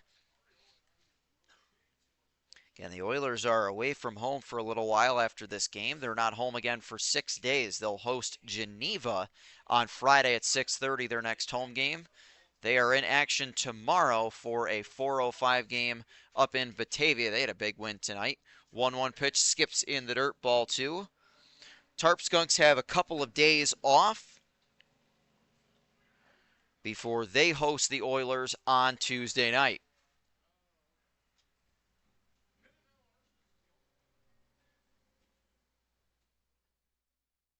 Arriola takes a look at the runner behind him. The 2-1 offering.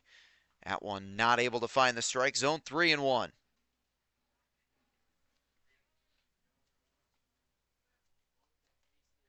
Dixon trying to reach base for the 3rd time tonight. Dugan at second, Delanto at first. The 3-1 pitch from Luis Arriola. Strike 2.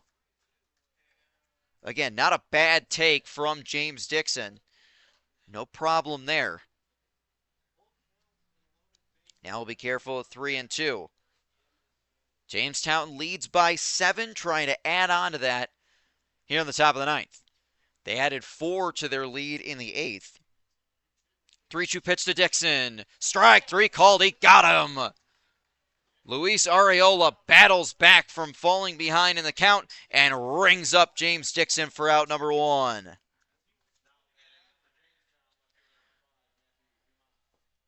Third strikeout of the night for Luis Arriola.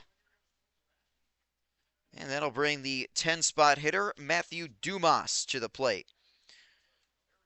Dumas flew out in the second inning, singled that drove home 2 runs and scored himself in the 4th. First pitch to him here is fouled back. Dumas grounded out in the 6th, singled, stole 2 bases, and scored in the 8th. 0-1 with, again, runners at first and second. Paul Delanto at first, C.J. Dugan at second. 0-1 from Arriola. Catches the inside corner. Strike 2. And Arriola really wanted to get this guy out before Grant Moore, who has been big trouble for the Oilers, comes up, and he is in the on-deck circle right now. 0-2 the count to the left-handed hitting Dumas. And the pitch from Arriola. Low in the dirt, kept in front by Radis.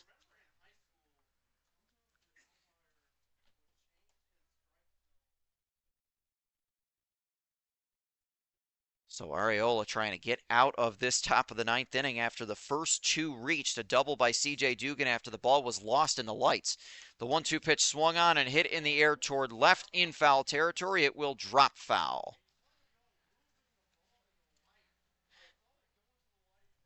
Yeah, double dropped right down in front of Cooper Tarley after getting lost in the lights. A 4-pitch walk to Paul Delanto. And James Dixon striking out looking. 1 ball, 2 strikes to the left-handed hitting Dumas. Arriola gets set, takes a look behind him, and the 1-2 pitch. Swung on and hit on the ground, foul down the first base line. Jack Painter ran over to grab it, but it was foul, and we'll do it again at 1-2. So Arriola just trying to finish off this top of the 9th inning and give the Oiler offense a chance at a rally, and they did that a little bit in the first inning, but ultimately have not been able to overcome a 6-run Jamestown first inning. They made it close at several points in the game, but Jamestown's pulled away late. The 1-2 pitch swung on and fouled back. That'll go off the roof of the concession stand and head into the intersection outside the ballpark. 1 ball and 2 strikes. Arriola waiting for the right sign from Anthony Radis. Takes a look behind him, and the 1-2 pitch on its way. Up high, ball 2.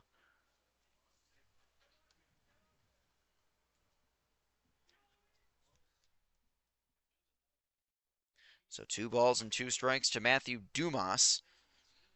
And batting in the 10 spot, he has great speed. He's got the start in left field tonight for Jamestown. Arriola looks behind him. The 2-2 pitch swung on and fouled off.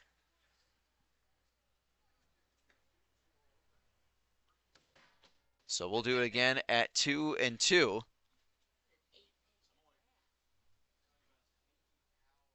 Dumas will step back in. This has been quite the battle between Arriola and Dumas.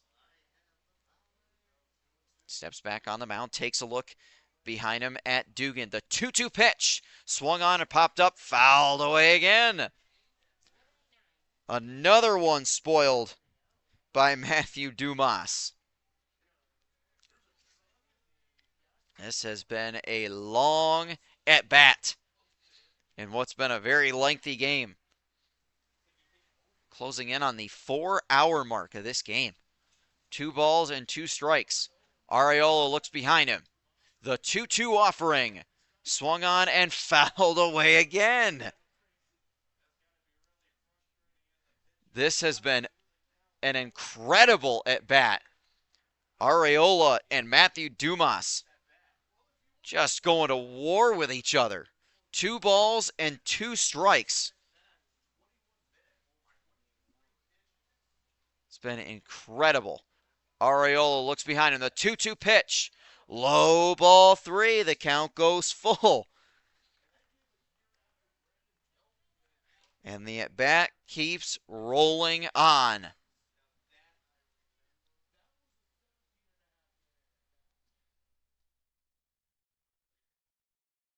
Three and 2. Dumas settling in. Arriola takes a look behind him.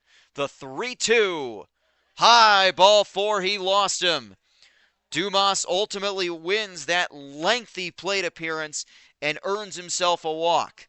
3rd time Dumas has been on base tonight, and the bases are loaded for Grant Moore. Oh boy.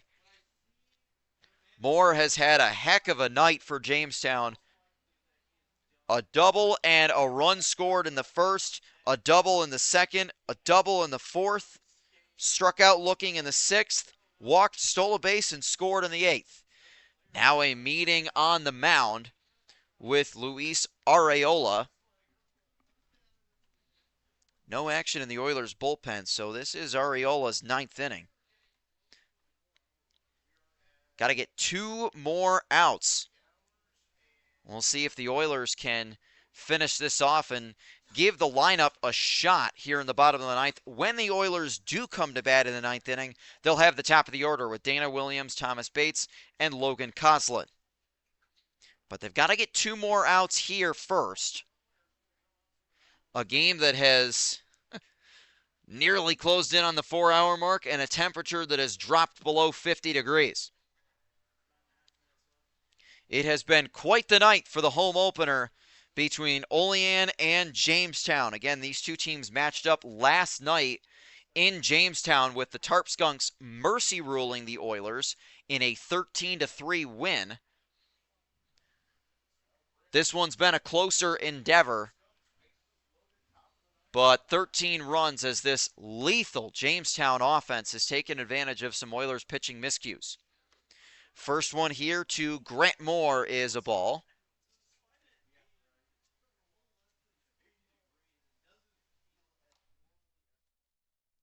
So no place to put Grant Moore. C.J. Dugan at third, Paul Delanto at second, Matthew Dumas at first. 1-0 pitch, low and inside, ball two.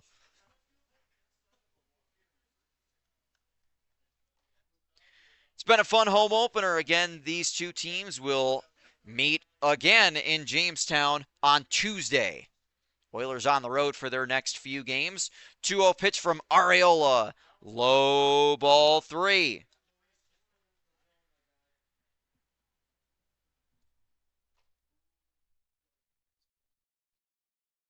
Again, bases loaded, one out, top nine. Jamestown's offense flexing their muscles for the second straight night. And the 3-0 pitch from Arriola. Outside, ball four, and it's 14-6. And it's an RBI walk for Grant Moore as Arriola walks in a run. C.J. Dugan comes home to score. Delanto to third, and Matthew Dumas to second. This has been another long inning in a game full of long innings as Jamestown's lead swells to 8. This is the largest lead they've had in the game tonight. First pitch to the shortstop, Tito Kiefer, is a strike called.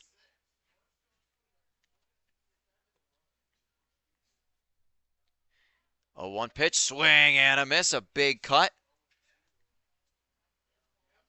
So 0-2 to Tito Kiefer. Arriola trying to pick up that second out. And then anything will be the third. 0-2 pitch. Just off the plate, ball one.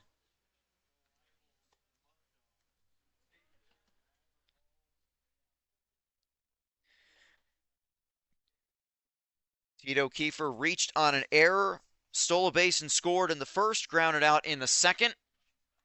1-2 pitch to him here, struck him out. Arriola picks up his fourth strikeout, and there's out number 2 in the ninth inning. Kiefer strikes out for the second time tonight, both against Luis Arriola. He's done it in consecutive innings. So that'll bring Caleb Jordan to the plate. Jordan singled, drove in a run with that single, and scored himself in the first. Grounded out in the second as he lifts a fly ball in the air toward left field. That is playable and caught by Will Watson for out number 3. Well, the Oilers have some work to do as one more run surrendered. We'll make our way to the bottom of the ninth. Oilers need to score 8 to keep this run going. They're down 14-6 heading to the bottom of the ninth at Bradner Stadium.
The closer comes in for Jamestown as Reno Spagnoli, the 7th pitcher of the night for the Tarp Skunks.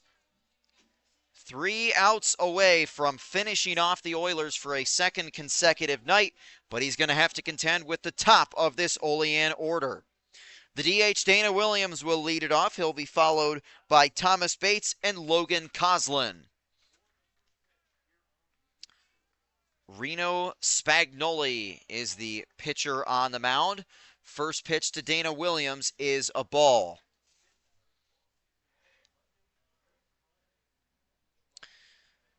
Williams grounded out in the first, singled and scored in the second. As that one taken low and inside, ball 2. Walked and scored in the 4th as well and flew out in the 6th. So 1 for 3 with a walk is Dana Williams tonight. 2-0 pitch is taken inside, ball 3. Well, I tell you what, there's definitely zero quit in that Oilers clubhouse. Can hear him up from the press box, still in it, still ready to go, even though this game has almost surpassed the 4-hour mark, and they're down by 8. The 3-0 pitch skips to the dirt, ball 4, so the leadoff man is on. Crazier things have happened. The Oilers lineup has a lot of work to do, but you never, ever, ever know. That'll bring Thomas Bates to the plate. And Bates has been a really, really tough out for Jamestown tonight. In fact, they haven't been able to get him out at all. Thomas Bates doubled and scored in the first inning, walked in the second, walked in the 4th, and just for good measure, walked again in the 6th. First pitch to him is cut on and missed. Logan Coslin waiting on deck. He's reached base 3 times tonight. 0-1. Dana Williams is going. Pitches inside and no throw down to second. A stolen base for Dana Williams, and the Oilers have one in scoring position. No throw down to second. Tarp Skunks not worried about it. 1 ball and 1 strike to Bates. Pitch inside, ball 2.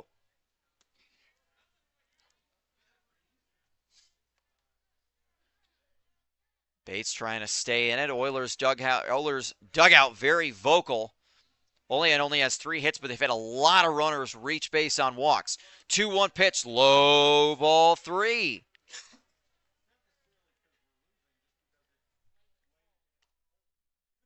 Three and 1 to Bates, and Dana Williams just went for third.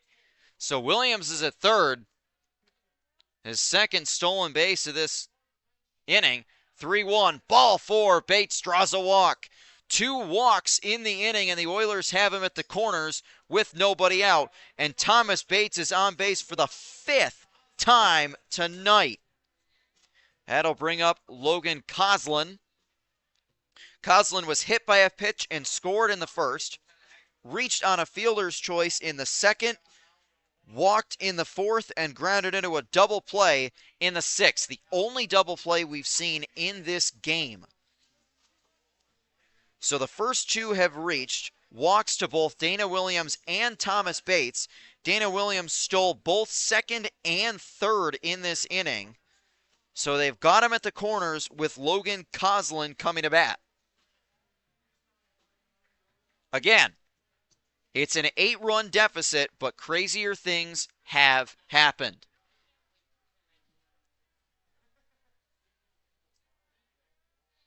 So Spagnoli to deal. And the pitch goes all the way to the backstop. Williams is going to come home to score. The throw to the plate is going to be in time. Dana Williams tried to come home on the throw all the way to the backstop, and he is gunned down for out number 1. Oh, that's a tough break for the Oilers. That's a tough break for the Oilers.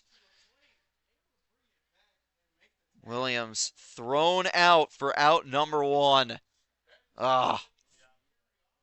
Thomas Bates does get to second. But man, on a pitch that went back to the backstop, Dana Williams tried to go. Certainly don't blame him for going there. The 1-0 pitch inside.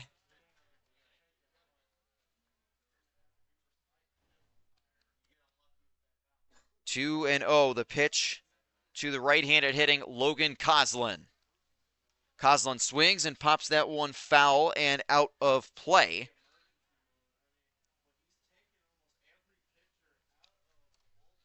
Man, that's tough for the Oilers. Dana Williams had a chance. Figured that maybe could have sparked some momentum. 2-1 pitch, swung on and hit on the ground to third. And thrown over to first. Nice pick at first by Paul Delanto. And there's out number 2. So the Oilers are down to their final out tonight, as Coslin grounds out 5-3. Good throw by James Dixon and a good recovery by Paul Delanto. Final hope for the Oilers is Cooper Tarley, the center fielder, with a runner at second. That's Thomas Bates, and 2 outs. Oilers still down 8. Tarley walked and scored in the first, struck out in the second, walked with the bases loaded in the fourth, and singled and was thrown out trying to stretch a single into a double in the 7th. First pitch is low for a ball.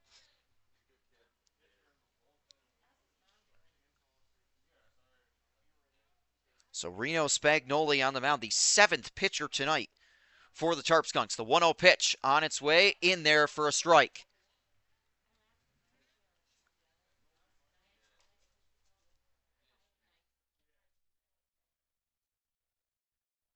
One ball and one strike. Bates takes his lead off second, both feet on the grass. 1-1 pitch, low and inside, ball 2.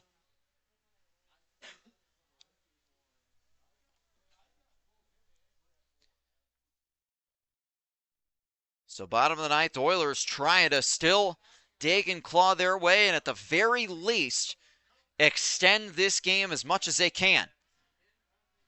Make Jamestown sweat a little bit, even though it's a cold night. 2-1 pitch, low, ball 3.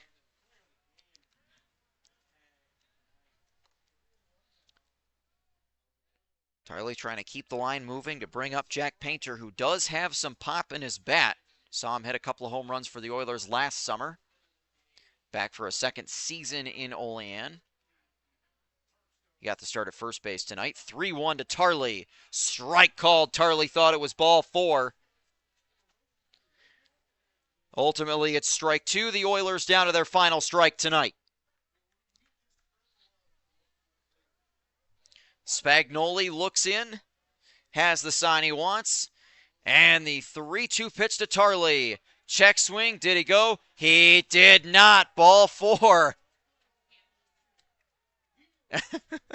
And Cooper Tarley keeps the game going with a 2-out walk. Wow. Down to their last strike, their last breath. Cooper Tarley keeps it going. And as Jack Painter comes up to bat, we have now officially hit the 4-hour mark on this game. We started at 6:36. That one way up and in on Jack Painter. Yeah, first pitch tonight was at 6:36. And it is currently 10:36 here in Olean. 1-0 to Jack Painter. Swing, and that one hit on the ground to second. Pulled and thrown to first. And after 4 hours on the dot, the Olean Oilers fall to the Jamestown Tarp Skunks 14-6. Well, if you stayed with us for all 4 hours, I give a lot of credit to you. This was quite the game. The Oilers fall 14-6 and drop to 0-2 on the season. The powerful Jamestown offense strikes for 14 runs a night after putting 13 on the board. And the Oilers drop to 0-2 on the season. Quick turnaround for Olean as they are on the road to take on Batavia at 4 o'clock tomorrow.